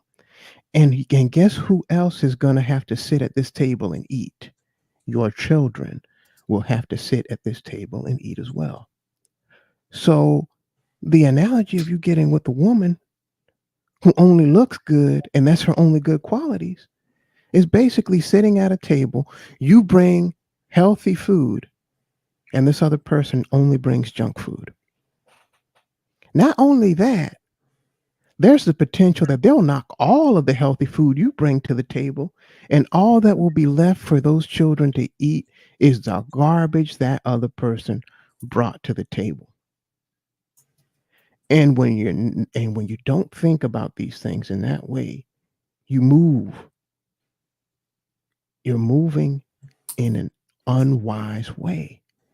You're not taking into account, hey, I like cupcakes every now and then, but you cannot live on these cupcakes. You cannot be healthy eating these cupcakes. You're going to get diabetes. Your teeth are going to hurt. And they do hurt. And you ignore it because you like cupcakes. But you can't live on it. It's not healthy. And would you want your kids eating these cupcakes day in and day out, growing up malnourished, not getting the vitamins that they need to grow up healthy and strong? Oh, oh, you think I'm talking about some kind of dinner table? I'm not talking about no dinner table. It That is sounds the like kind of relationships that people are sitting at. These tables with nothing nutritious on them. it sounds like our society. It sounds like our society. These kids who are addicted to this microwave sugar culture, and everything has to be sweet. Everything has to be fast, and everything has to be sweet. Everything has to taste good, and everything has to be fast. So I don't want to invest a lot of time into my to my relationship. I don't want to invest a lot of time into who I am. So I don't require a lot of my woman because I haven't invested the time into myself. That's the first failure point with the wolf, with she. Because where it's coming back to she is we're asking men to first make the investment in yourself. The sermon was, how can you tell your brother about a speck in his eye when you got a plank in your eye? You hypocrite. First remove the plank from your eye. First, remove the plank from your eye. What investment have you made into yourself? What lens are you looking through? Are you looking through the lens of the myth? Do you have clear vision? If you have a plank in your eye, how can you tell me what's in my eye? If you're looking through the lens of the myth, you can't clearly see to help me. You can't guide me. That's a sacred cow. How can you guide me when you're blinded? You're not married. You're not independently wealthy. You don't have good relationship with your children. Why should I value your opinion? This is what the space has become. We've become characters in cartoons. The young men and the women are asking, what's our value? If you can't remove the plank from your eye, I need you. That's the thing, the analogy about the plate. I need you, perfect. I need you to lead me. I'm a young man. I'm a young woman. I need a masculine man as a leader in my life. So I do need you to be that. I need you to remove the plank from your eye because I do need assistance. I can't clearly see my role. Like when you were 20 and you needed, that's why Barack Obama wrote the book, Footprints in the Sand. This space was always, and now I'm going to always bring it back to that. This space is footprints in the sand. It's not about Black women unless those Black women come in to follow our footprints. This space is that because they took away those leaders out of our communities, out of our homes, out of our families, and now we have a misguided population, a misguided community, and they are looking for leaders. We must provide the footprints. And all I want to do today is expose the sacred cow. And she went straight to the point that it's not only certain individuals, but it is arguments. The red and blue pill argument is a sacred cow. When you're building in a conversation like this and gentlemen come on the chat and come on the panel and say, well, you guys are red pill, so I'm not going to listen. Or you guys are blue pill and I can't listen to blue pill men. It divides us and stops the progression. That's a sacred cow. That's a way to divide us and keep us bogged down by men looking through the lens of red and blue pills and saying, well, I don't like she. I'm not going to listen to she because he's blue pill. Who gave you those glasses? And the person who gave you those glasses, what was their goal? What does their life look like?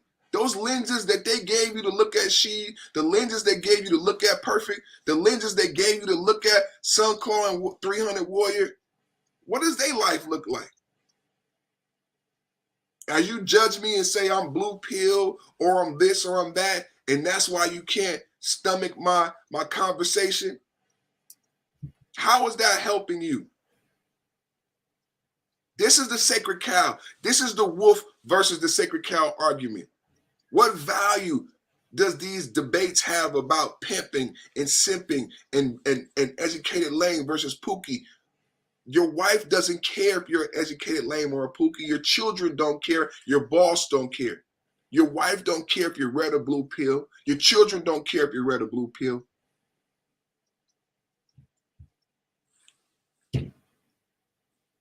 This is all entertainment. I keep saying this, man. You know, when like I keep going back to the space being started, it was for to help young men in the future. What I'm doing right now is going to add to a greater cause in the future.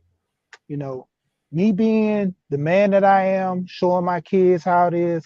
Like I told you, my 21-year-old son, I sat down and talked with him. I said, well, you know, after being in this space, you know, I kind of might have dropped the ball a little bit because I wasn't as active with you, telling you certain things and moving you certain ways, you know, on how men move, you know, and I was talking to him. He said, oh, I'm good. He said, I seen how you talk to my mom. I seen how you moved in the family with paying the bills, getting jobs done, doing what it takes. There was no need of just talking to me because I seen the action. I seen how you talk.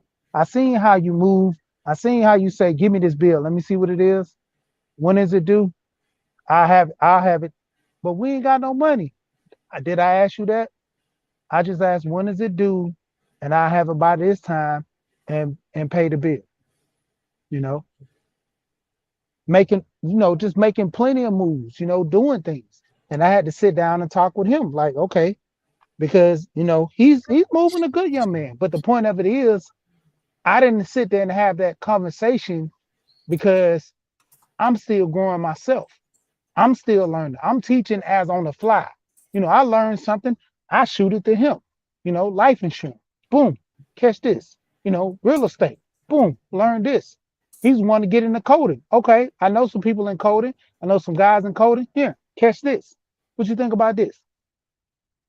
You know, he can take the pill, or don't take the pill if he's gonna go with pills.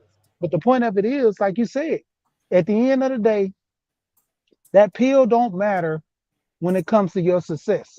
You can be red pill and broke. You can be blue pill and rich. It don't matter. That pill don't work when it comes to your success. All the things that you want in life, you got to strive for. Red pill ain't gonna make you be this strong man that can take over your job. No, it's just the ideology. And to the degree we've letting the movies influence us so much, we letting celebrities, influence us to the point, like I said on Alonzo's panel. We hear so much good in this space about, man, these red pill guys doing this, or these people doing this, these people doing this. But the point of it is, where are the mistakes at? Where are the issues leading up to this point of you being red pill? You're not talking about that. You talking about the trauma and what you went through because you put yourself in that situation? That's what we're gonna talk about. The way that woman kept telling you stop hanging out with your friends, but you did it anyway. That's what we're talking about, the red pill and what you came red pill. We're talking about when you was going out hanging out with your friends because they all were single, but you had a girl on the planks to being married to her, but you let the boys, bros before hoes, put you in a bad situation. See, we don't have those talks. Like I said, there's no such thing for the gold P. I already said. There's no educated, lame, and Pookie and Ray Ray. There's thinking men and emotional males. Hey, That's only the she, two. I have a Yep. question. There's another term that is used for a certain profession, and that is engineering. What is the other name for engineering in that field?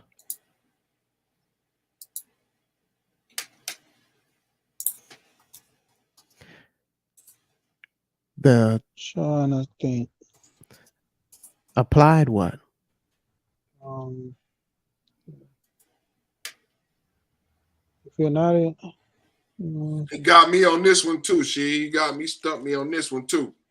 so I'll go ahead and say it. It is what? applied science. Engineering is applied science. Okay. So you have these men come into this space, right? And learn these things.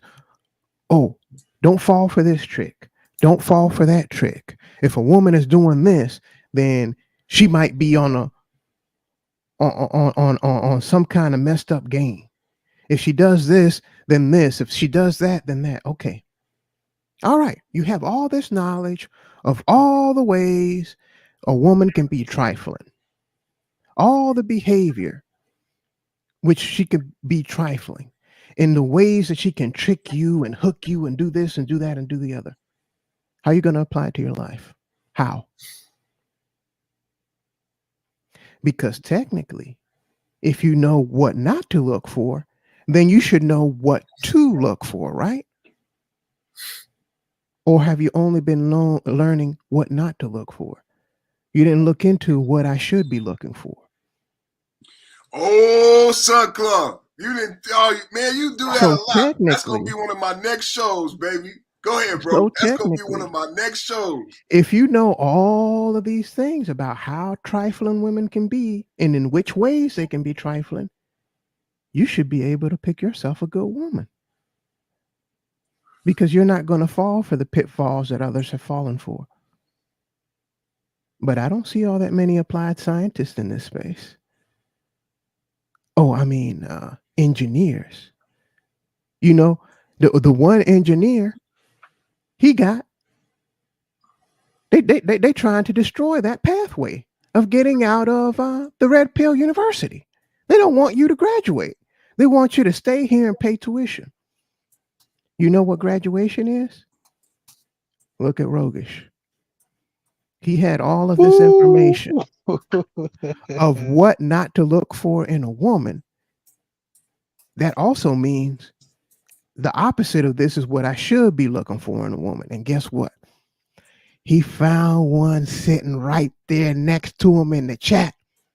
And guess what he did? He got her. And guess what the people in the space did? No talking to the women in the chat.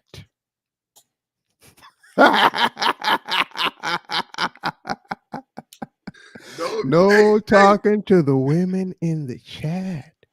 Rogish realized something. Hey, if Toya is in this sphere, if she's this down deep into the red pill, then she ain't like other women. She's different. She's moving different. She's behaving different.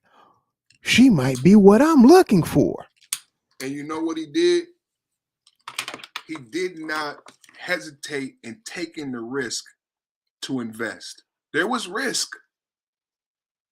I want my son and your son 21. There was risk for Rogish, but there's risk versus reward in life. As a man, there's no reward without that risk and that investment. See, we've been jaded, we are traumatized, and like we are afraid to invest. We're afraid to lose. Loss is part of life. It builds character. Oh, stop right there. Perfect. Investment, right? What do you do before you invest in a company? You look over their portfolio. You look at their business plan. You look at their business model. You see if they have any competitors that might sink them in the future. You look at all these things about this company and you look at their financial reports, right? You look at their earnings statements. Why? Why do you do that before you invest in a company? To protect yourself so that you're not putting your money, and money is time and effort, into a fly-by-night operation, into a business that is basically bankrupt. Because there are a lot of companies out there that look pretty on the outside, but they have no substance. These companies are what you could call overvalued. But guess what? There are also companies that are undervalued. When you look at their financial statements, they're stellar. And nobody is investing in these companies. Nobody's paying attention to them. So you can go on in there and get stocks in these companies that are undervalued. They're worth more than what they're valued. You mean a single mother? Potentially. You mean a single mother? You mean somebody who might have a little meat on their bones? They may be undervalued by other men. They may be overlooked by other men because of proper things that you should be. Just, I think they call it speculation, right? I'm a booty man. I'm a booty man, man. I'm a booty man. And I find this sister, right? She's pretty in the face. She's good with kids. She's generous. She's kind. She's willing to work with you. You know, her skin is just flawless without any blemishes. She has beautiful legs. But like I said, I'm a booty man. Her ass is flatter than some Midwestern states. just flat, like an ironing board, man. I like the kind of booty that you could set a beer down on, man. And then go into the kitchen and get your plate out the kitchen and set that plate on the booty too. And be able to eat your dinner off of her booty because her booty that big. And this woman does not have that. She has everything except a booty that I can have dinner on. She has everything except a booty that I can have a Thanksgiving dinner on with all my family and extended family on. Now that sucks. She has everything but that ginormous, humongous, juicy ass. The kind of ass that when you flick it once, it takes about an hour for it to stop jiggling. She don't have that. Okay. So does that mean I'm going to ignore all of these good qualities that this woman has because her booty is flat? She's pretty in the face. She's got it up top. She has nice legs. Her skin is beautiful, but she ain't got that booty. She'd be a good mother and a good partner. What's motherfucking cracking? Like I always say, black, white, brown, yellow, orange, pink, Asian. I'm looking for a thick booty bitch. Hey man, you know you like kids you're packing? Hit me the fuck up. Don't come dry, mama. Bring your jug, bring a blunt. Let's get wet. Let's get lit. I love all you thoughts. Remember this. Love. Stay wet. Thick booty bitches, I love you. Sun Claw, he got you. Yo. Hey, that's Sun Claw theme song right there. Hey, you need to put a track. You need to put a track. Hey, send that to Gold Professor at Gold Professor at Gmail. He gonna put a track behind that. He gonna put a track. Gold Professor gonna put a track behind that. So oh man. what I'm saying is there are qualities that you absolutely need, and then there are qualities that you want. Understand what the difference is. I might want that woman with this booty that's so big. A booty that's so big that to travel from one cheek to another, you need to catch a flight and have a layover on the booty crack. That booty so big and wide. You know, they need to refuel the airplane. This booty so big. I might want that, but that is not what I need. I might need a woman who would be a good mother, who is a good partner, who I can live a peaceful life with. I want the ass, but I do not need the ass. And what these men out here are doing is this. They find this woman with pockmarked skin, with the breath that is so fresh that when she says hello, the flies drop dead on the spot. With hairy legs. And she ain't no good. She wouldn't make no good mother for nobody. But she got the booty. She got the most beautiful booty you have ever seen. They have made paintings and sculptures and poems about such a beauty, so beautiful and magnificent. Hey, so you're going to get with that woman who's got that booty that you want, but she doesn't have anything that you need. Which choice are you going to make? Are you going to go for what you want or for what you need? 300, what you got, 300? Well, I was going to say I'm blessed. I got it all. You do? You do? I do. I can't complain. Can't complain.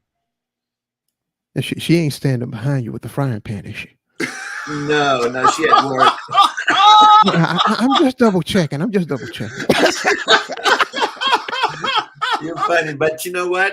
A lot of people do make a wrong choice. Because you do have a choice to choose if you want that juicy booty or you want that person for life, who has the perfect character for you and your future, and most people make the wrong choice in life. They always think with their dick instead of with their head. Unfortunately.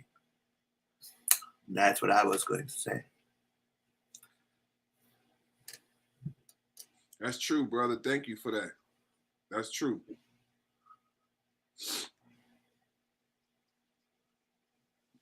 And that's what I'm seeing in this space. So, okay. Well, I don't want a woman with a weave. I don't want a woman with kids. I don't want a woman who got some meat on her bones. Okay. What if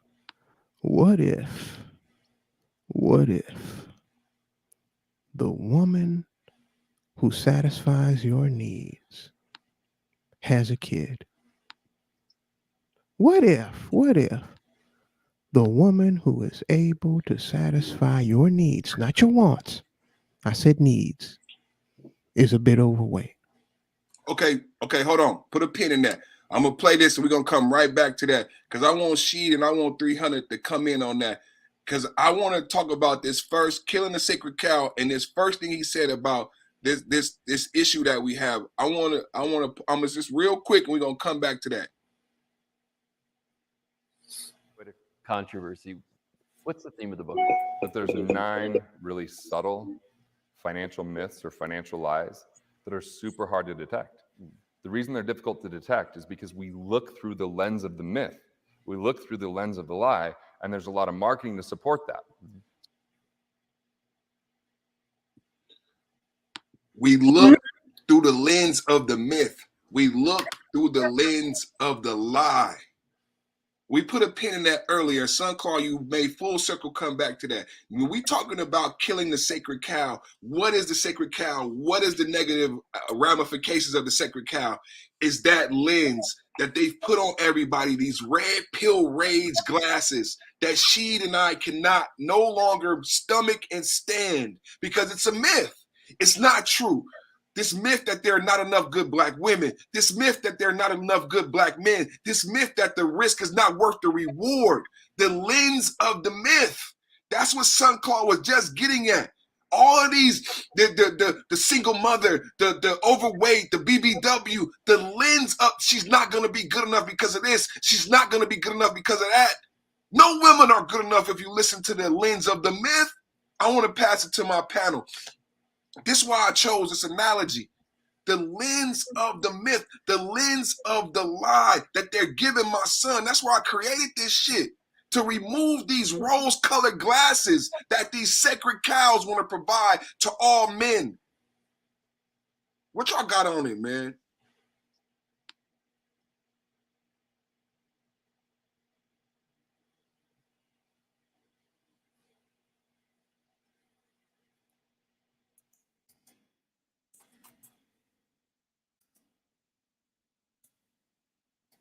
The rose-colored glasses. I see 2 women, and I ignore one of them because the other one is prettier.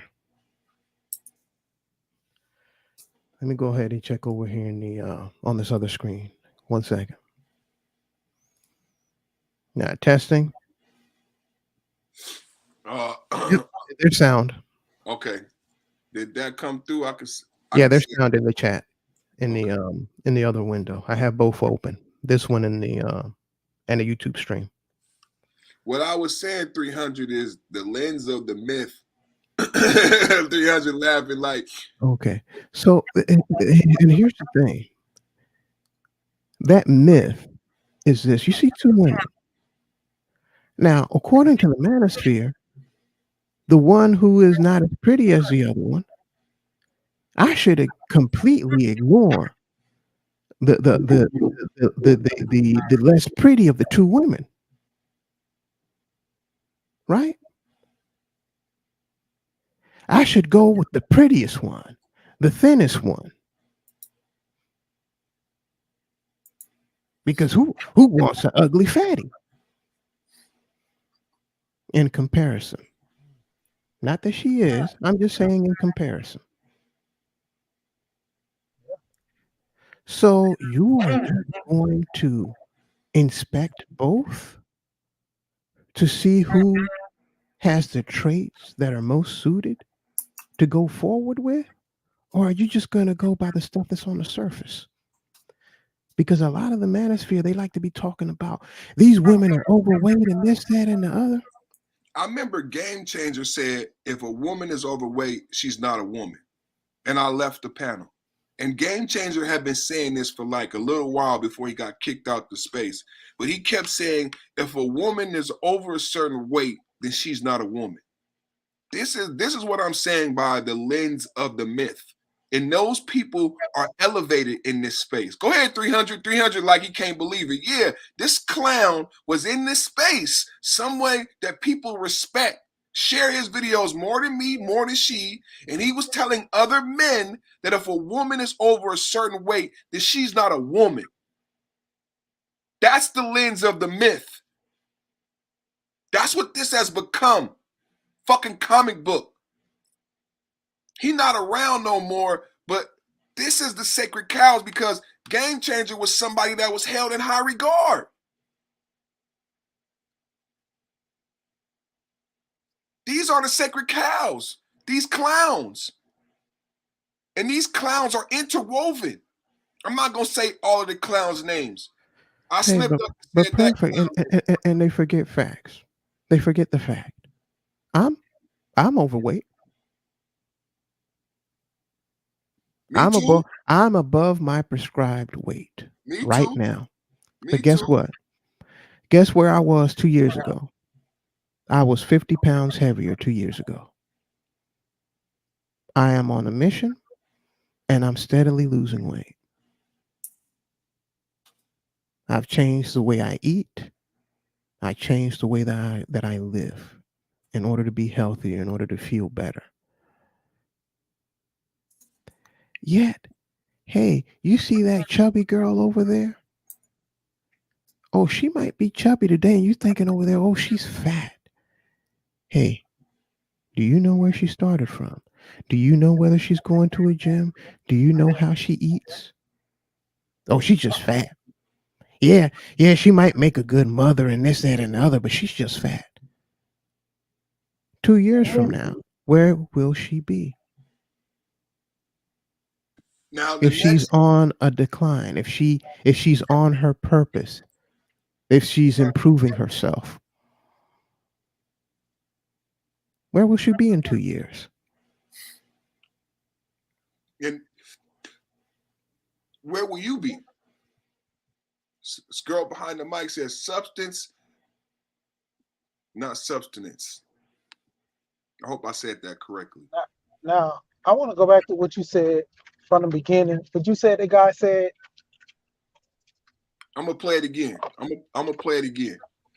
I'm gonna play it What again. on that other panel? no, She on this video, I'm gonna, that guy right there, Game Changer. I'm just gonna be honest. I'm gonna say his name for this purpose. This is the same guy that had criticism due to some misbehavior or some things he was doing overseas, following the herd mentality. So in that instance, when the people heard of foul play that he was doing, whether be he was guilty or not, they should have knew better to, not move with this guy to a certain extent. His name was already put in the mud for a reason, you know. But then we're gonna go to the situation in what you were just talking about. The reason I was saying to bring that back up because Mainly, if you look at this, and I say this all the time, and I talk about this all the time, society standards. Society is telling these guys this is who they need to marry, this is who they need to deal with in order to have a successful life, a slim, trim. Was it what was the 5 thing? Fit, friendly, and feminine. Yep. FBI. Yeah, fit, friendly, and feminine. Yep. And this is the thing with fit, friendly, and feminine. And submissive. It's subjective. It's subjective because at the same And, oh, time, and rich too, because she gotta bring money to the table. yeah. And she gotta have that booty. She gotta have that booty. The crazy. Oh yeah, and she gotta have pro head game and do it all, and yet still be a virgin too. Don't forget that. Don't forget Oh, that. yeah. Can't have more than 3 bodies. Can't have more than 3 bodies. Yeah. That's one thing I can say about Roger. What he says that I agree with. You could have been a hoe in your past in which I don't know about. The question is, are you gonna stop being a hoe for me? Because honestly, be known, men have their track record.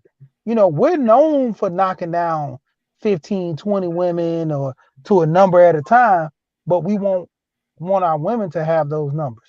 But the point of it is, you'll never know. Most women lie anyway. I've never asked my wife how many men she's been with. She tried to push the narrative I haven't dated this many guys. I don't care. Because that's not the main objective, for me trying to, control you from back in the day. Oh man, you had sex with 15 guys back in the day. Oh, you're a whore. But you with her. You with her. You probably married her. So if she's this bad of a person and you want to throw this in her face, why are you with her? I keep going back to choices. Like I told you, my needs versus wants, my wife. My wife automatically knew from past girls I talked about and dealt with, she knew I like big ass like Sun Cloud. I like them thick. I like them big, juicy booties, thick because, my thing of it was, I like a woman that's a little bit tall, my height. I don't like a small, petite woman. My wife, she's 5'3". I'm 5'11". I want a tall woman at least 5'8" or so. I like taller women. I like a 6-footer. I used to think I get me a 6-foot woman, I climb on top of her in the bed. Like, you climb the Amazon, go through the rainforest. But when it came down to it, I like a little woman. You ain't gonna let that slide. You gonna try to slide that right there.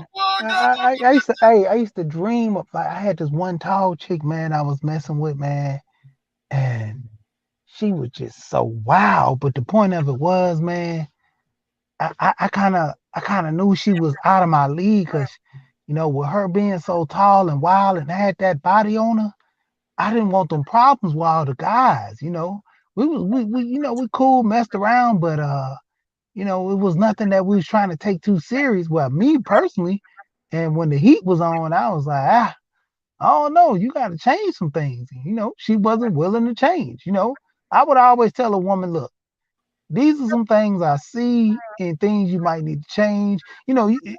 To the degree you can tell me as well. It might be, I might be too pretty for you. You might want me to roughen up and be more rugged, or something like that. But to the degree we both come to the table with our agreements to meet each other halfway or there, and that's how you make the relationship, the bond of two people trusting and working with each other.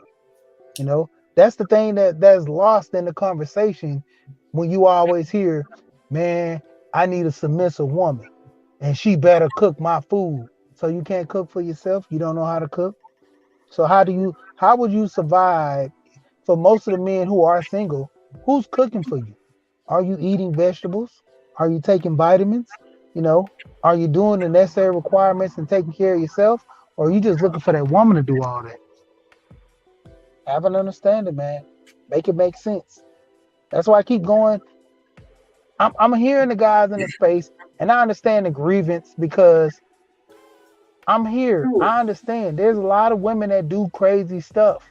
But to the degree when I hear these guys talking, it's on you to accept it. that need versus wants. I was talking to people about Hey, she, don't need versus go so want. fast now. Now, I'm trying to slow she down for something very, very important. He had certain physical wants that he wanted out of a woman. He had needs that he needed from his woman. He compromised wants for needs. Exactly. Understand this. The reason that you're fucking up, that a lot of men in the manosphere are fucking up, is because they did this.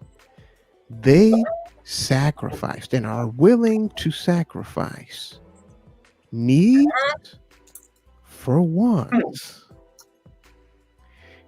When you sacrifice your needs for your wants, you're not going to like these results.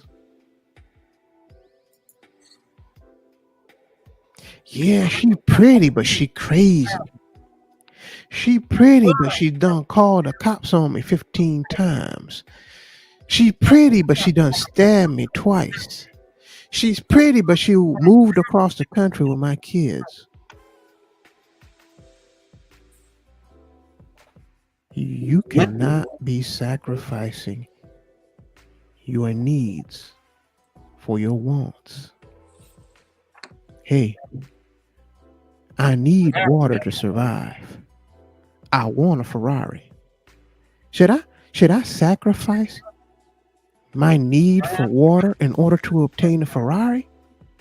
It's what I have always wanted. All my boys wanted a Ferrari.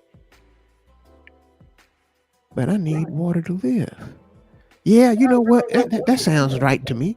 Let me sacrifice this need that I have for a want. And understand this. Some of these wants you don't need. The path is narrow. That Ferrari, that Lamborghini, that's on the broad path. The path is narrow. 300 put in the chat. Fords look better, but Toyotas last long. The path is narrow. When you young, you want to get in that Ferrari. You willing to die to drive the Ferrari one time.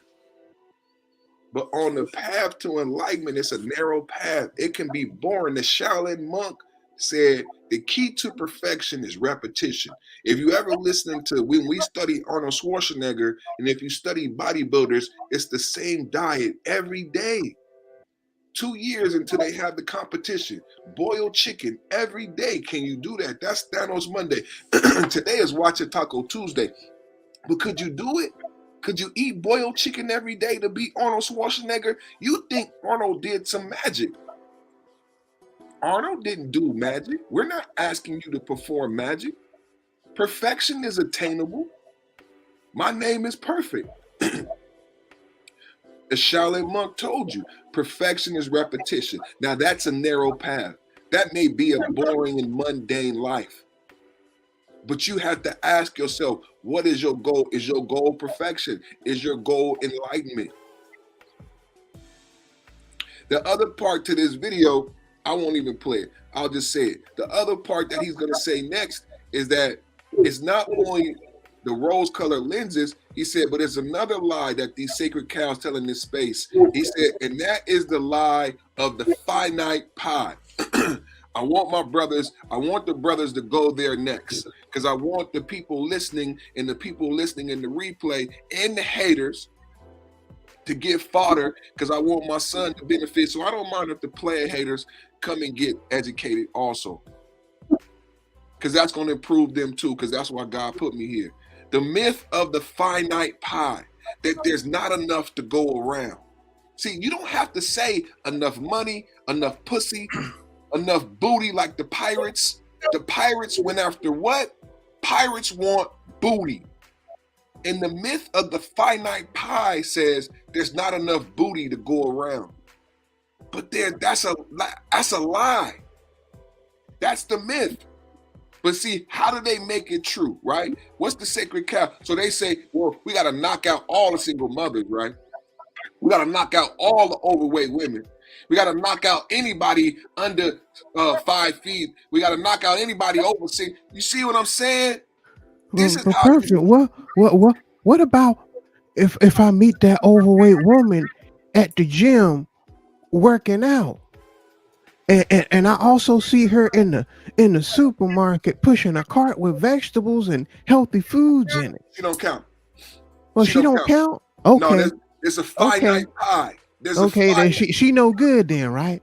She don't count. There's a finite pie. Even though she working towards getting better, she ain't no good, right? Sunclaw, even though I got one just like that, she don't count for you because there's a finite pie, i.e. angry man. With me and she keep talking about with angry man. Even though he has a wife, they may fit in some of these qualities. His book is telling my son to not do what he did. So Sunclaw, it's good for the goose, but not good for the gander. There's a finite pie. Even though I have a big old beautiful big booty wife, you don't need one. Because there's a finite pie. And I make money off of the lack, off of telling men there's not enough good black women. So you know what you should do? Listen to me. Don't improve yourself. Don't date. Don't risk. Don't search for the good black woman. Don't listen to she. Don't listen to thought about female nature. No, listen to me and we're going to talk shit about them all day long. There's not enough good black women, right? So my solution is let's talk shit about the bad black women. Can y'all believe that's where we are? Can you call yourself intelligent men if that's the conversation? The finite pie? For those of you who don't understand today's conversation about the sacred cow, pay attention. It's in the description. You can't be more descriptive than perfect. You have lied to my son and you have told my son that there is not enough available. And I'm telling him how to have discernment and to look and weed through the apples. That every apple don't got to be shiny and red and round. Natural apples are not all shiny, red, and round. The apples in the supermarket are not real apples. That's why they got organic section and another section where all the apples look the same. Perfect. I wouldn't call it only black women. I wouldn't point it only at black women. Now I'm Persian, right? So I can tell you one story. A friend of mine who lives here in America for over 40 years. He have bust his ass off to build a company, buy homes and whatever. And he talked to me one day and said, you know what, 300, I really want a Persian woman, I said, are you sure? He said, yes, I want a Persian woman, because I am Persian and I want a Persian woman on my side. And he decided to go to Iran and, picked a young, beautiful woman. He brought her to the United States, paid her ticket, paid her lawyer fees, made sure she get a green card and bought her car and made sure she got a job and everything, right? Right after she became an American citizen, guess what happened? She filed for divorce and took one of his company and two of his houses. So it's not just black women, it's women, period. There are certain women, I'm not gonna make the women look bad, but there are a category of women. They like to fuck over the man. Yeah. No. Yes. 300. Here's one of the things I say. The only issue, I only have one issue with the passport bros, with the men who want to go overseas to look for a woman. Mm. And it is this. Do you even know what a good woman is where you are right now? And if you say no, you have no business going overseas trying to find a woman. Because if you don't know what a good woman is here, you don't know what a good woman is over there. Exactly. like there's on Paw Talk, that's a different chat site where all my people are. They are all from all over the world. They're all saying the same thing. Oh, I'm looking for a Iranian woman. Well, why don't you look wherever you are? Why do you risk your life and your time with looking overseas? I mean, we got everything in this country. Why would you have to go overseas for that? Um, 300. You know the bad part about your friend? He led with his wallet. He did everything for her, showed her the world, Yeah. and which he did too much.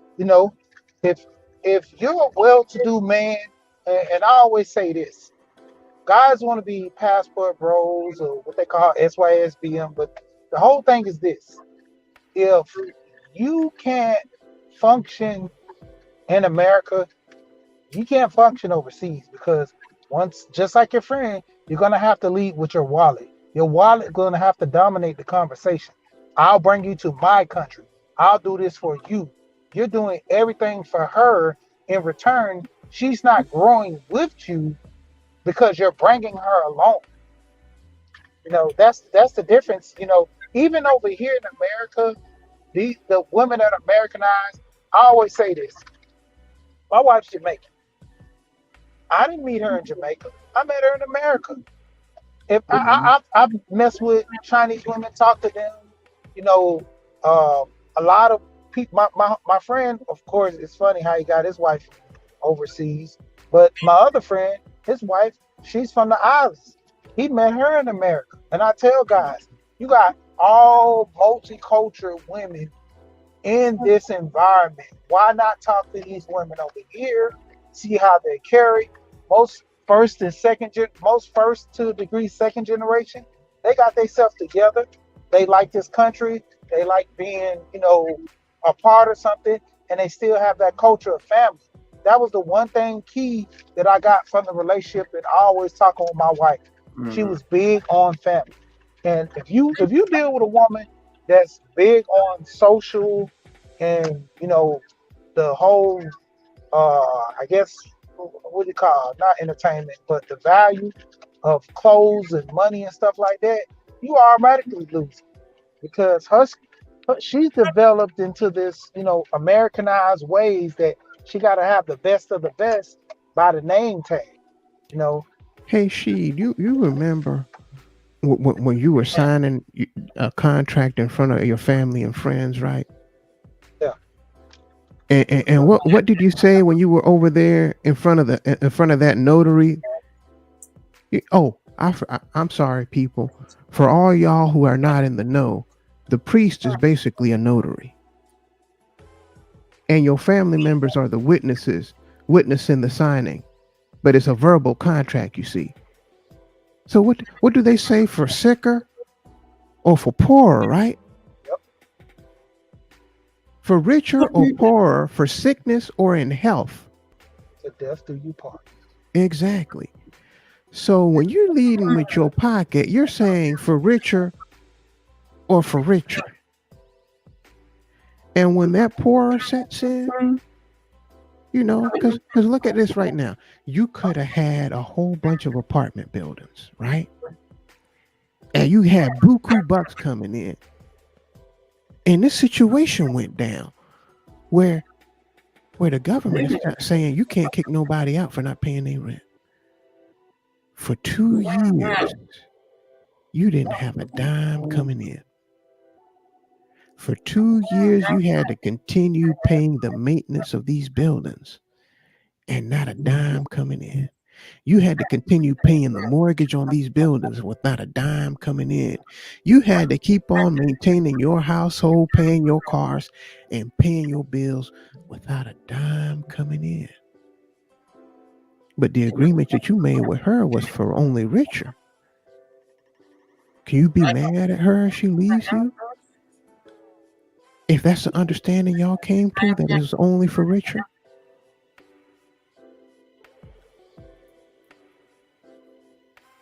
That's what I say. If you lead with your wallet, that's what's gonna happen.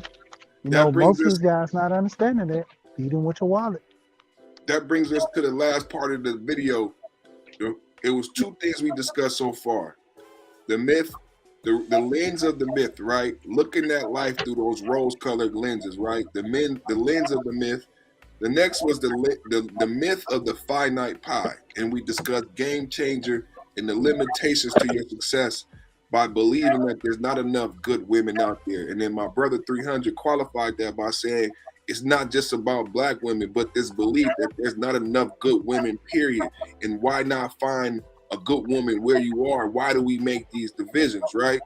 And if we understand that, then we come to the last thing, and the last thing was investment. This, and this is one of the things that KS, the Perfume song, I remember him asking men before he started talking to women. I bring this up a lot. He said, "Why are you afraid to remarry?" He said, "Everybody else remarries, but why are you afraid to remarry? Why are you afraid to invest?" He said, "We have a fear." He said, "Donald Trump got bankrupt. He started new businesses. He got divorced. They took his money, but he remarried. He remarried over again, even though the women might take the money again, and he created new businesses." He said, "Most men remarry, but why is it that we are not willing to take the risk for the reward and not making the investment?" So that's the last thing, brothers, because that's the last thing in the video with the sacred cow, because I believe that fear, people profit off of our fear and our inability to make forward progression, and our unwillingness to invest in ourselves and then outwardly invest in our mates. So what y'all got to say about that investment and the lack and willing of investment and the yield and the reward, risk versus reward debate?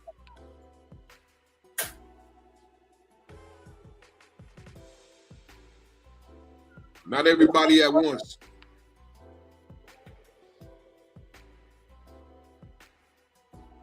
Bueller.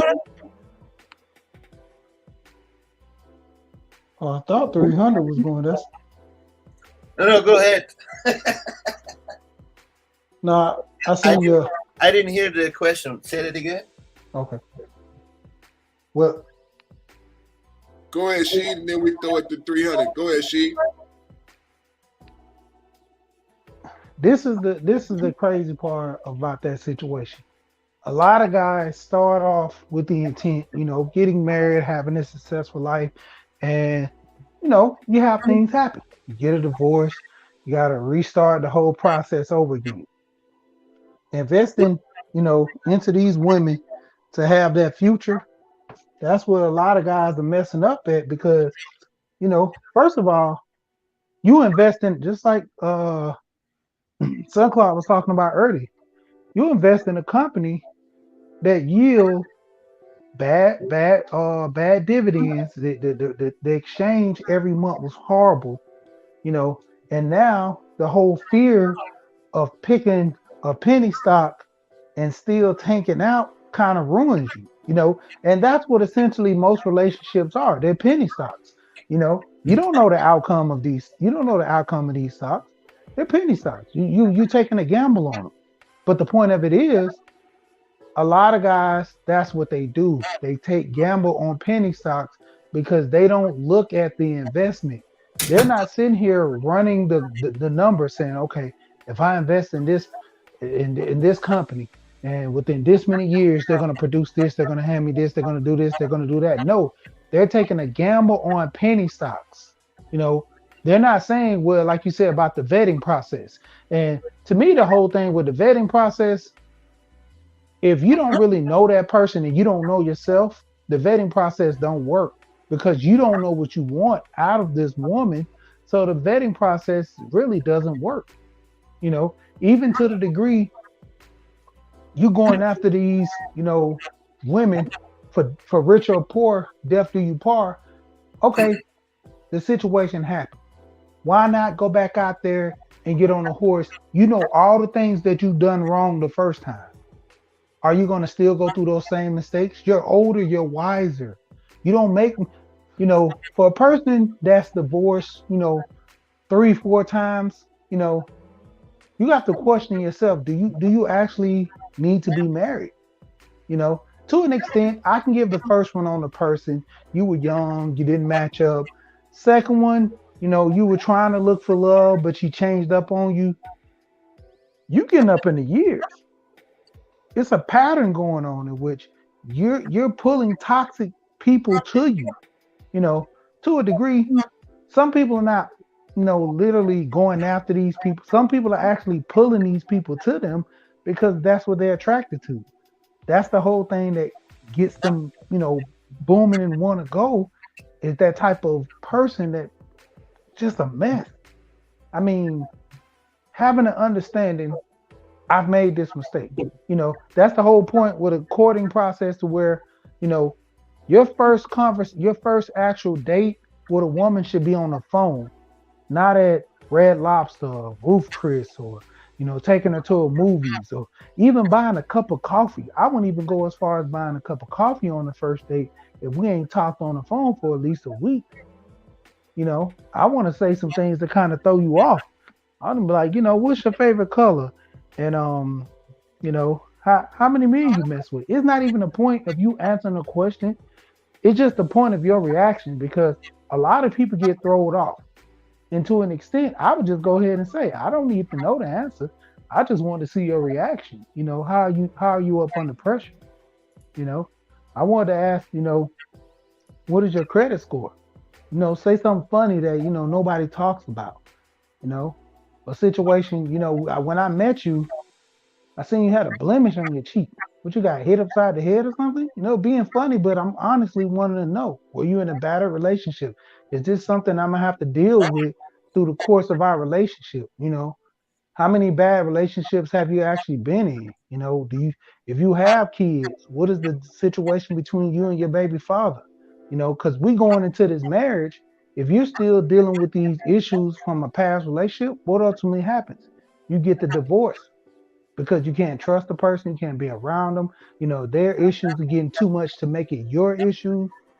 Then come in the next relationship, you should know how to move and handle through that relationship. But it goes back to the same thing. You never learn from your first mistake. But go ahead. Hey, Sheed, if I have to bounce off of what Sheed said, because he said earlier, you have to know yourself before you can have good discernment. And the reason is this: what if you a sucker? I ain't saying a sucker for everything. What if you were a sucker for something? There's something that clouds your judgment. What could it be? It might be a pretty smile. It might be a nice juicy booty. It might be perky, succulent, delectable breasts. There could be something that clouds your judgment. Or there could be certain behaviors that people have that bring out the worst in you. Not the best, the worst in you. And if you know these things, that there are things that cloud your judgment, or there are certain behaviors or personality types that bring out the worst in you, and you know this about yourself, you're able to move more successfully. People who brought out the worst in me in my life, I cast them out. Not that it happened, but that you feel that they're bringing about the worst of you. That whenever you're around them, whenever you talk to them, whenever you interact with them, there's a certain negativity that they bring around. If you're not honest with yourself and you don't know these things, you can't move forward in a productive fashion. Oh, she's pretty, and I'm pissed off every day I get off of work. I don't know why I'm pissed off. but it's the way that they interact with you, the way that they talk to you, the way they treat you. And if you're not honest with yourself about what that is, what is that thing that bothers you, gets under your skin? What are those traits that that person has that brings out the worst in you? Is it the way that they look at you, the way that they address you, the way that they talk to you, the way they treat you, the way that they don't respect you or your property?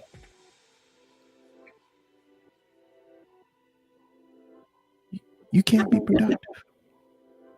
You cannot be in a productive relationship with that kind of person.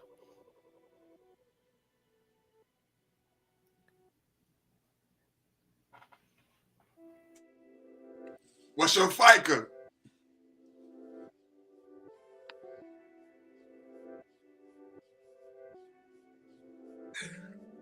What's your FICA? You know, one of the best questions I always ask a woman, one is, what was your last relationship? You know, how did it work out?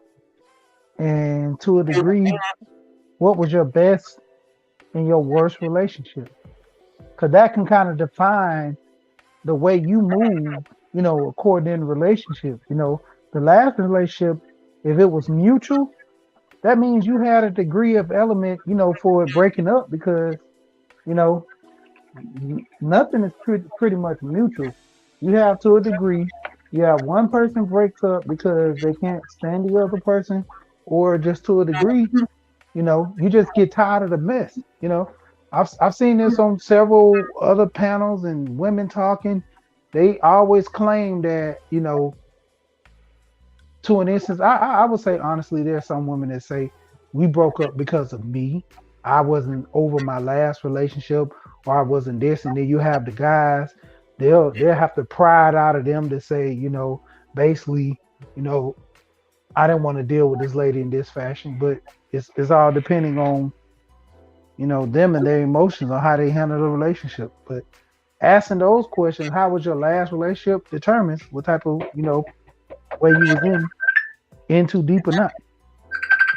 Messenger audio. Uh-oh, 007. What you multitasking over there, 300? If I was your girlfriend, would you let me?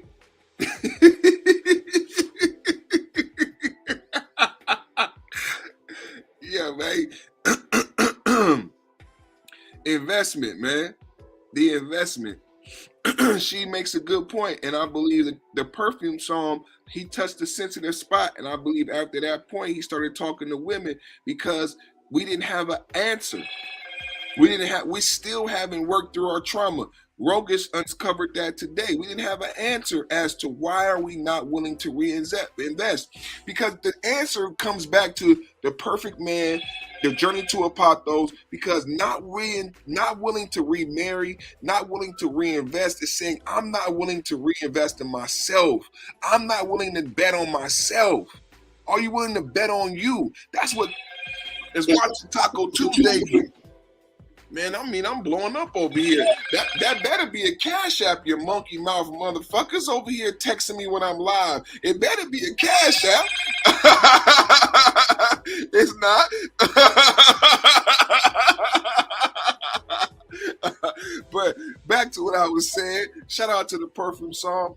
But that investment, when we really break down that lack of investment going into relationships, the introvert status that we covet so much in this space, it's really a lack of investment in yourself. It's a lack of love for self, because if you truly love yourself and you perfected yourself, then you want to be around other people. I say a cheerful giver. You want to be with another counterpart, whether male or female. If you love yourself, if you love what you have been given to give to the world, that's what 300 was getting at. Why do you got to go to Iran? Why you got to have a woman of a certain race? If you are happy with who you are, if this brother that 300 described was really in love with himself and thought that he had something great to offer, he didn't need to go find this young woman in Iran.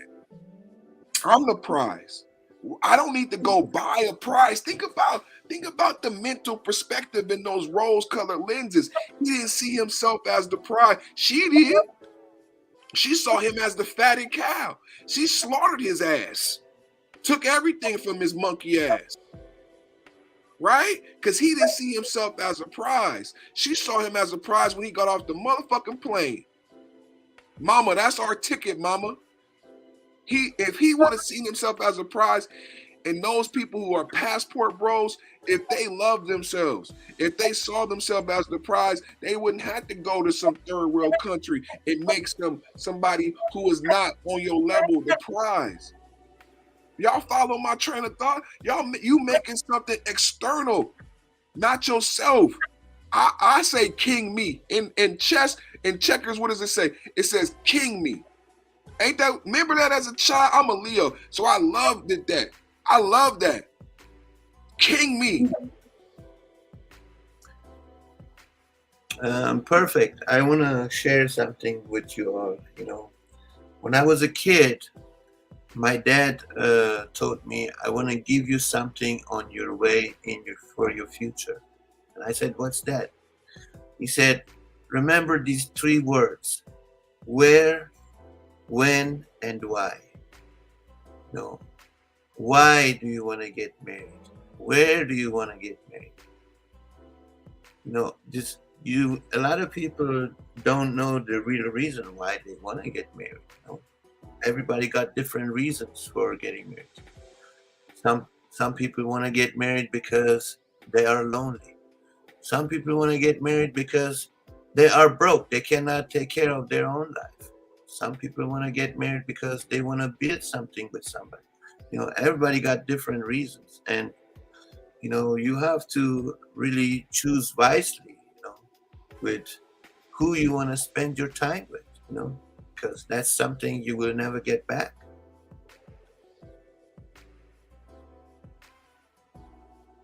Risk versus reward.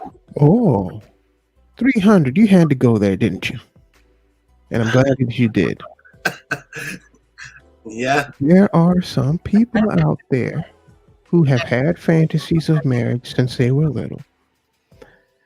They have the cake, the decoration, the wedding dress, everything picked out, right? You know what they don't have picked out? The groom.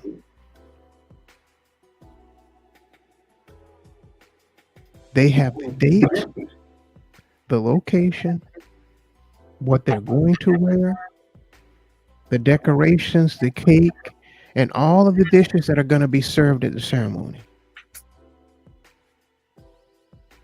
The only thing missing is the groom. But you wouldn't know if you don't ask questions. Like she was saying, you talk to people, you ask questions, you learn things about them. Because you might not know, hey, that date that they already had in mind, it's around the corner. And they're still missing a groom. And maybe the only reason that they're even messing with you is to fill a spot, not for any other reason. They already put the deposit down on that location. They just need the groom. But you would know if you didn't ask any questions about that kind of thing. Some people are just there for the wedding day, and that's it. Those questions that 300 Warrior's father told him to ask are incredibly important questions.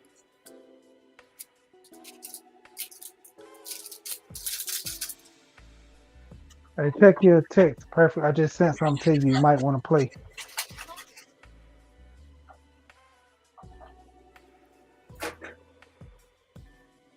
Go ahead, y'all. I'm checking it right now. Hey, how do I play that? Oh no, I don't know. How can I play that? Hold on. Well, Y'all you have jump to in there. Y'all go jump to in your there. YouTube. Go to your YouTube log, and then on a computer, and then Yeah, share it. and look at your history. and it'll come up. Okay. Y'all jump in there. I see Quappy in the chat. Quappy, what you got on it, brother? No. Oh, the date is already decided. There's some people who say that they're going to be married by a certain such a date by a certain age, and all that's left to be decided is who's going to be the bride and who's going to be the groom, and that's it. Everything's decided. Everything.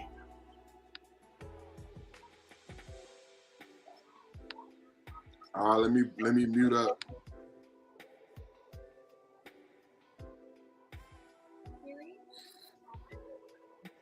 It's not loud enough.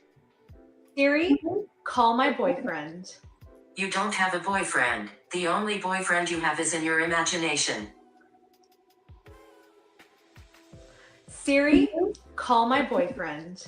You don't have a boyfriend. The only boyfriend you have is in your imagination. Ba-da-ba-ba-ba.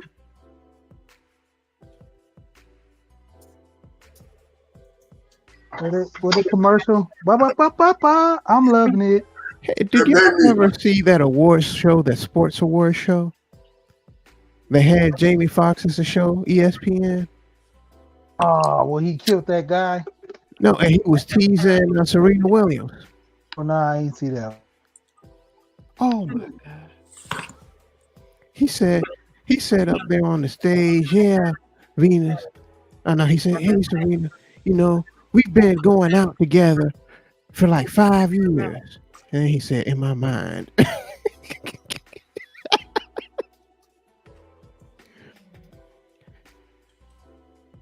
So she wants her girlfriends to know she got a ring. Yeah, of course she got a ring. She paid the store already to have that ring on layaway so that they don't sell it. So that when she walks in with her groom, she says, oh, that ring right there looks pretty. He don't know that he's the one who's going to be making the last payment on it. Hey, y'all, this is an oldie but getting part of a commission. This is an oldie but a goodie right here. This is an oldie but a goodie.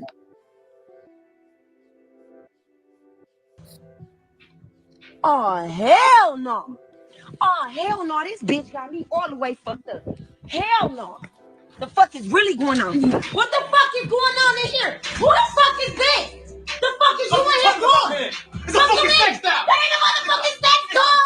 This bitch is not no sex doll. Where the fuck you get this? I got the fucking receipt right here. Bitch, say, I got get the the fuck fucking out of here with receipt. that motherfucking It's a sex receipt. doll, man. This bitch is not no motherfucking sex doll. How you go? Oh my God, and this bitch moved. Seriously? They come with reflexes, dummy. Get the fuck out of here. This big ass bitch. Fuck you They mean? come with This reflexes. bitch is not no, really? Yes, really. What the fuck Really? you talking about, man? Hell no. It's This a really. big ass, this the motherfucking Well, name. I told you I was buying a sex doll. Get the fuck out of here. It was a This sex you doll, bitch is a man. bitch. This ain't no motherfucking sex doll. This Man, it's a malfunction. This motherfucking malfunction. You ain't supposed to be talking, bitch man. said, bitch, I don't didn't push me. What the fuck is this? They talk, man. Both of you bitches. Really, it's a exactly. I Bitch, you told you, want man. to be fucked up because you It's a fucking dude. bitch. It's a sex doll. Like, what the fuck you Did I know talking what about? the fuck this shit was like? This bitch big as fuck. Your bitch big body ass like bitch. You Y'all- big ass man. Fuck out of here, man.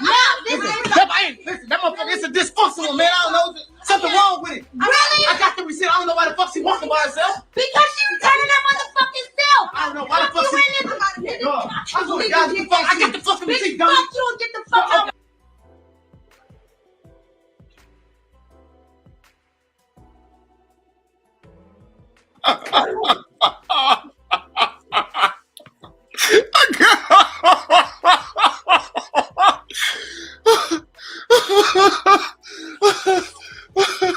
I don't think we saw the whole video.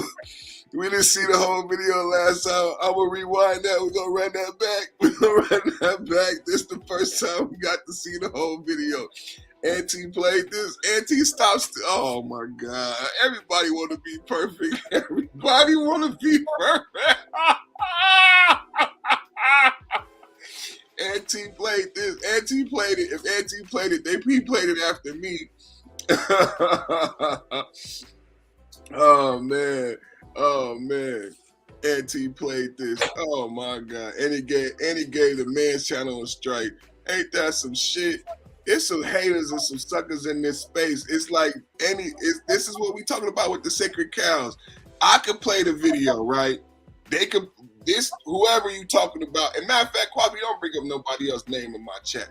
Don't mention nobody else's name in my chat that's not approved. You know, especially if I don't have a wrench on their channel. Don't bring up nobody else's name in my chat. I know you like that person and I know you support their content, but if they don't got a wrench on my channel, don't bring up their name in my chat. I played this video first months ago, and this the first time that I've seen anybody play it to this extent.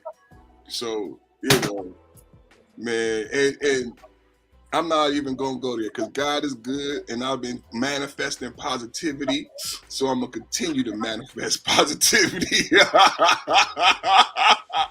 know what I'm saying? But good for him, man. Good for him, man. That's all I'm gonna say. Good for him. Good for him, man. Good for him. What y'all got to say on that though? It's a sex doll, man. It's a sex doll. Oh man. We had 3 hours, y'all. Sacred Cow, the wolf in the building. We went in on the rose-colored lenses. We gonna come back to that. I love that. Rose-colored lenses, the myth of the finite pie. Oh man, how many? I mean, thank you, God, man. Bless everybody on the panel. Go ahead. What did you say just now? The myth of the finite pie. No, something about lenses, rose-colored lenses, right? Rose-colored lenses, man. Okay. And here I go. Have you ever applied to a job and they gave you a test? Yes. You look at a page and the page has a bunch of dots of a certain color. And they ask you to tell them what letter or what number do you see on this page that's full of dots? Do you know why? They're assessing you for something. They're testing you to see if you're colorblind. If you're colorblind, you can't see certain colors. You know what can replicate or simulate that same effect? A lens of a particular color will obscure certain colors.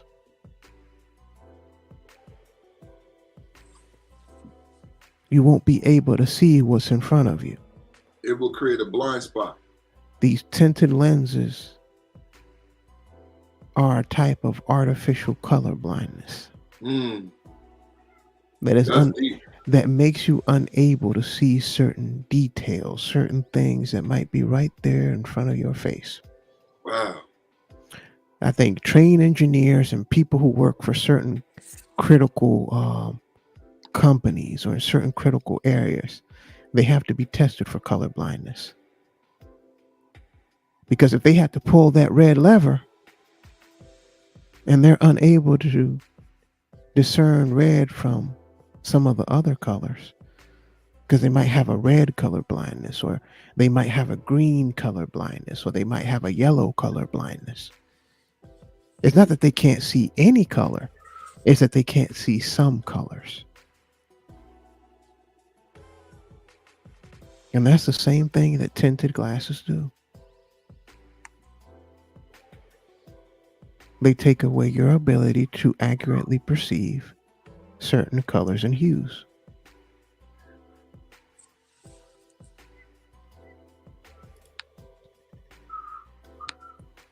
Remember how they would say make things look all rosy? Mm-hmm. Right? When they're not. That's what it means. Right? And it's directly connected to the myth of the finite pie. Because you have to have these rose-colored glasses to believe that there's not enough. Because the scarcity denotes the behavior. We learned that with the Skinner box. The scarcity is a condition that creates the behavior that we see exhibited in the manosphere. So in order to create this box to benefit, I have to create a false scarcity. This is why the sacred cow analogy relates what lives with finances, because this is how people make money off of you. It's fear of loss, right? You've heard these terms before. We all have by now after the pandemic. Everybody got a business. So you know what I'm saying. This scarcity drives up price, cost, and causes people to click on your channel and causes people to buy your goods. Sunclaw and I talk about this all the time. This is what the sacred cow is all about. Why would they create these lenses? Why would they create this false sense of scarcity? To profit off of you. They are seeking to profit off you. That's why I said don't bring up anybody's name in the chat. Ain't nobody worthy. They not worthy. They have ulterior motives. Just like Tony Montana was talking to Manolo, they here for the chocha. They here for all other things. I'm here for the power. I'm here because God put me here as a leader. And it's a big difference. The difference is not only in how many people be watching me, because it's the same thing in the Bible. It's the same thing that happened on the day when Jesus got crucified. The people had a choice. They could choose the murderer, but the murderer was popular, handsome. All the ladies loved him. I love you, Rakim. I love you, Rakim. And they freed him. And they knew that Jesus was the Son of God, had known about his miracles. They had a choice because the Pharaoh didn't want the blood on his hands. I don't know if he's a son of God. I don't know and I don't really care, but I'm not going to kill him.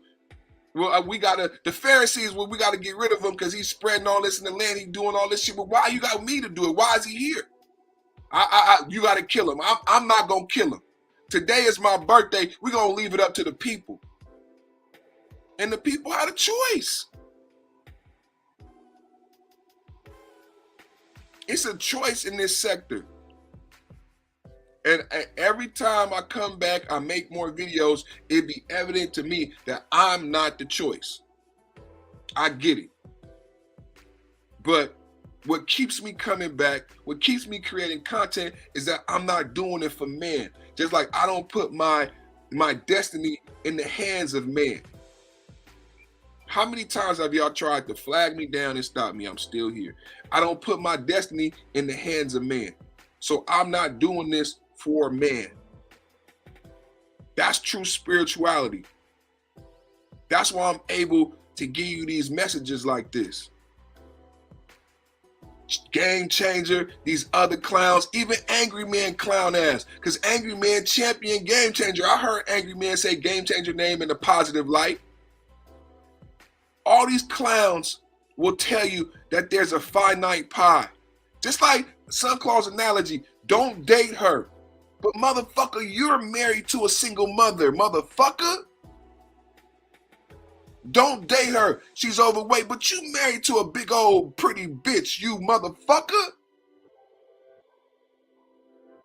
Isn't that strange? This is the sacred cow. What value does that person's opinion have? If you're not going to give me what Fat Joe said, besides yesterday's price is not today's price, Fat Joe said, if you're not going to tell me, if you got the bag, and Sheed is such a blessing, thank God for Sheed, thank God for the wolf. If you got the bag and you not going to tell me how to get to the bag, then you not my friend. She got the bag, and all he want to do is tell you the honest truth of how to get the bag. And you motherfuckers got your rose-colored lenses on, and you want to come on my motherfucking panel and tell me when I'm living the dream, tell Sheed when he living the dream that there's not enough perfect. There's a finite pie perfect. And it's because of the sacred cow that sold our sons and daughters and brothers this bullshit-ass dream of the finite pie. And they look at life and these women and these relationships through these role cousin lenses, and they doomed to fail. Because like Sunclaw said, Sunclaw so eloquently broke down why it is you have a blind spot. Because me and my brother ping pong off each other. God gave me rose-colored lenses, and then he broke down rose-colored lenses and how it is, what they actually do. You can't see certain things. And Rogan said, why couldn't they see her? Because they wearing the rose-colored lenses, bro. I said today, the manosphere is a house with no windows. They have no vision. You can't see out of it. The manosphere is a house with no windows. I.e., rose-colored glasses. We give too much. We give too much. We give too much. I want to cuss. I want to cuss so bad, but I'm not, because it's just so much positivity is flowing. Because it's like it's. I wrote in a comment on my own podcast. I said it's hard to top this. A lot of people say the top of the top, but I just want to welcome the brothers on the panel to the top of the mountain. This is the top of the top, bro. I mean, a lot of people will say top of the top, but I just want to say welcome to everybody in the chat. Everybody on the panel, we in rare air right now. It's the top of the top, man.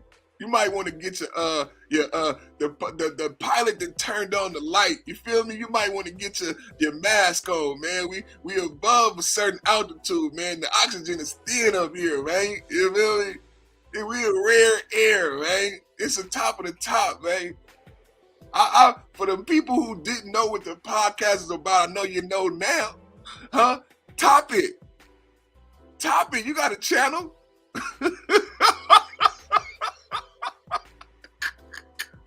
Solo nice. Perfection. Top it. What y'all got, man? We're going to close it out, man. What y'all got, man? The sacred cow versus the wolf, man. I've been waiting, man. I had this preloaded, man. I had it loaded.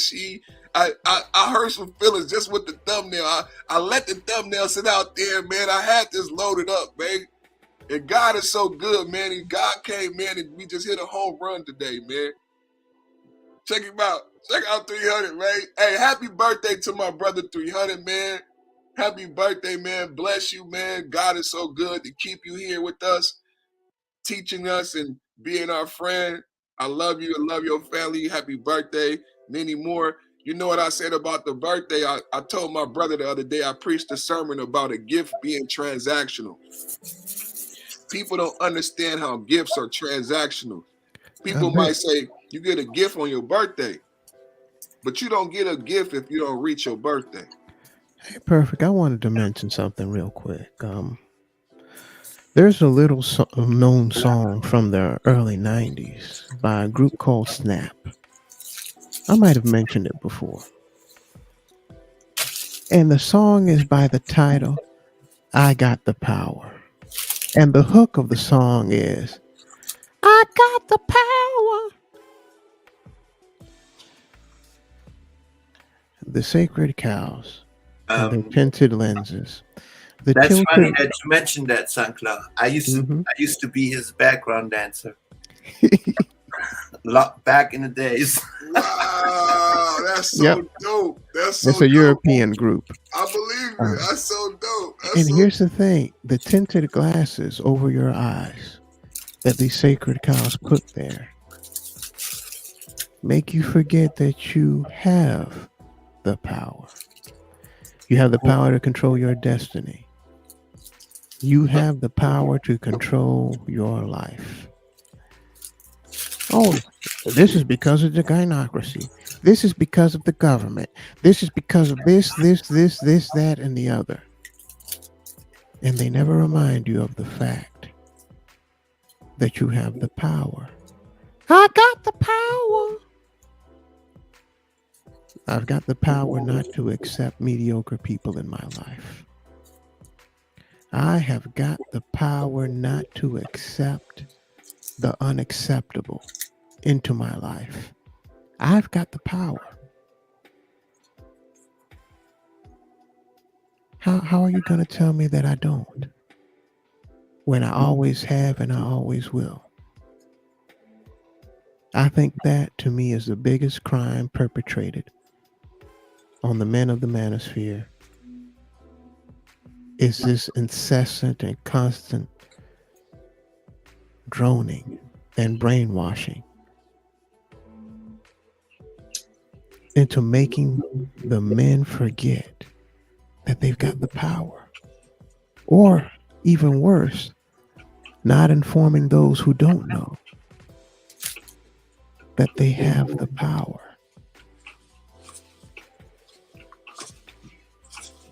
So, you know what? You might need to look at that song by Snap. I got the power, power.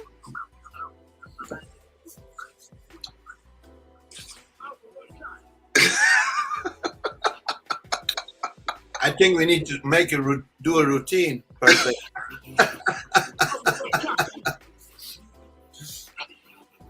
Yeah, make sure you drop it like it's hot, man. Drop it like it's hot. Make the cheeks clap. Make the cheeks clap.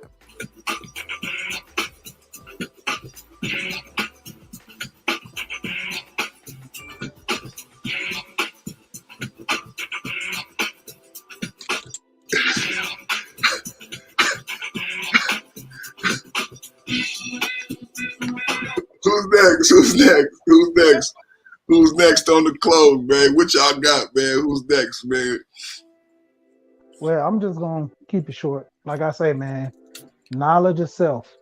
I keep repeating that because I can't be in a relationship with anyone else if I'm not in a relationship with myself. I gotta figure out who I am and know what I want. You know, when the laptop closes and you cut the phone off, that's what I keep telling Gold P. It's hard for someone to look in the mirror at themselves because you have to have yourself be accountable for your actions. How many people actually are accountable that can look in the mirror and say, man, I'm a good dude. You look at, I'm looking in the mirror and I'm saying, man, I'm a good dude. But over time, I'm start seeing my eyes. I'm start looking at my nose.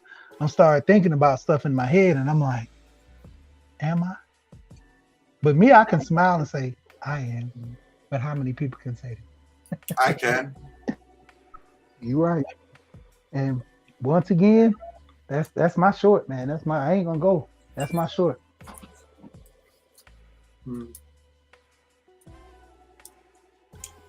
Salute to the wolf. Salute to She, we here. Make sure you subscribe. She, we here. Shout out to the wolf. He really inspired this. I always say it's the perfect man show, but it's not the perfect man without these men. And she inspired me to create this like sermon and this podcast because she has been a wolf in my life. And one day I realized that how good is God that he create wolves. That I would be on the broad path if it were not for the wolf. And she has provided that character in my life, and it's been beneficial since I've known him, and I know he does that for other people in his life. I want to tell She that I love him and I appreciate him, and I thank God for providing people like him in my life, because I prayed for individuals like this who would even, say things to me that I might not want to hear, that I might not like. But it's that wolf, it's that thing reminding me that it's a narrow path. You straying off a course. And if you stray off course, I'm going to eat your ass up. I'm going to devour you. Nothing left. I'm going to devour you. That's a children's story. The wolf is telling you, your monkey ass, stray off this narrow path. I will devour you. You play, you dance, you listen to the flute. Think about the Bible. The drunkard, you drink wine, you want to party and dance. I will devour you. It's not for conjecture. It's math.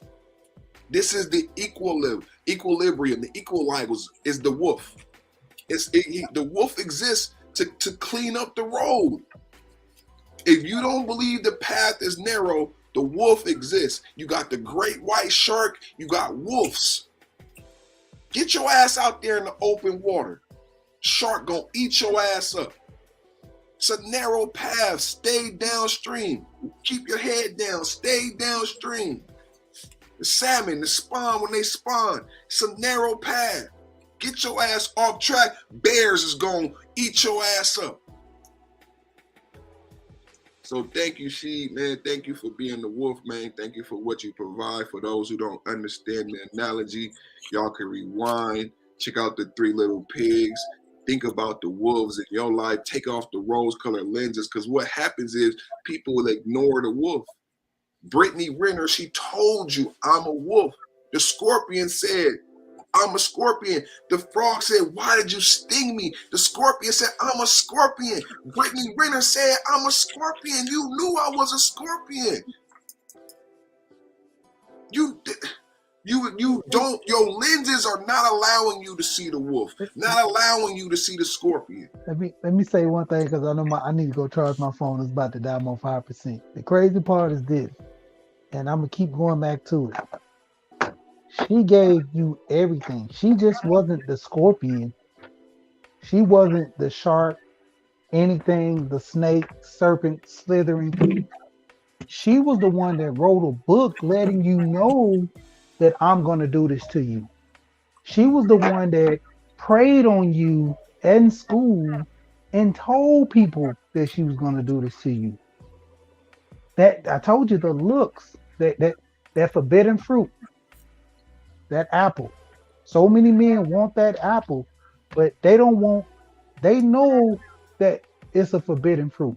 But the deal and the backlash behind the apple, they're willing to sacrifice it all just to taste that apple. Taste that apple. The forbidden fruit. The forbidden fruit. I like that.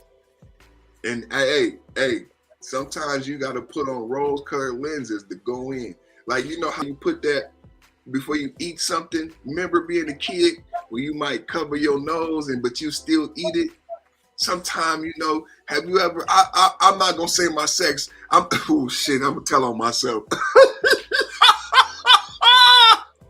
Have you ever had sex with somebody and you had to cover your nose and you still had sex? I never did this. I've never done this.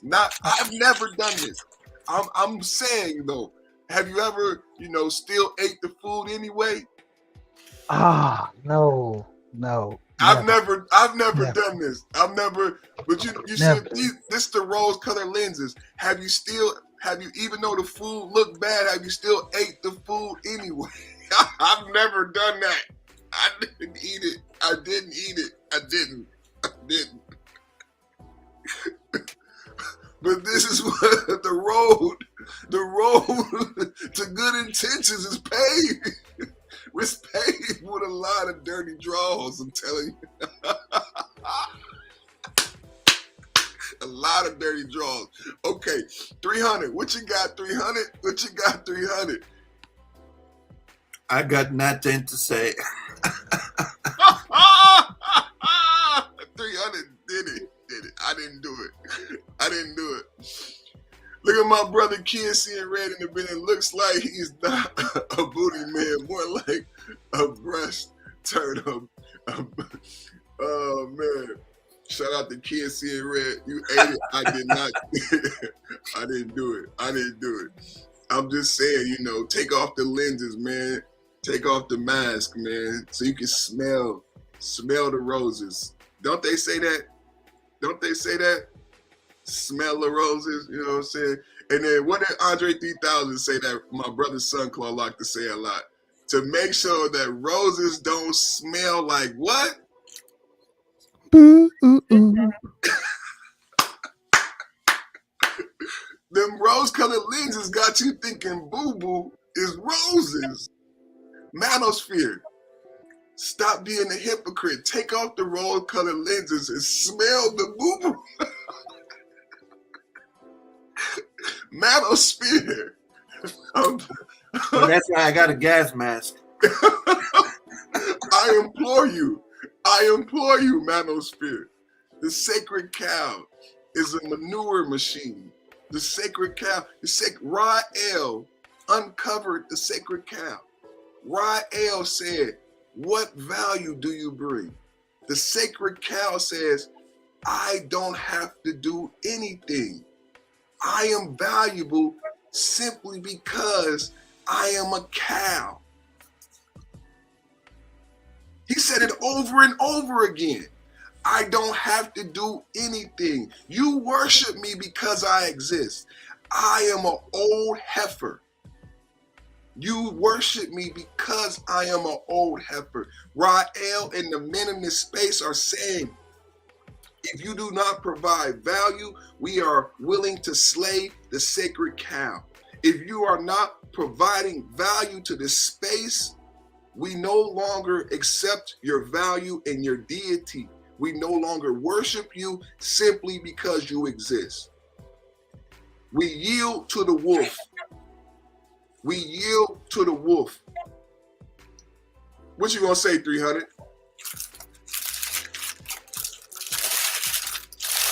I'm eating right now. All right, you guys. Sorry about that. All right, you guys. We're gonna get out of here, man. Before I get out of here, I'm gonna give this gonna be the last person gonna get a last word tonight, man. Let's give the last word tonight to the OG, man.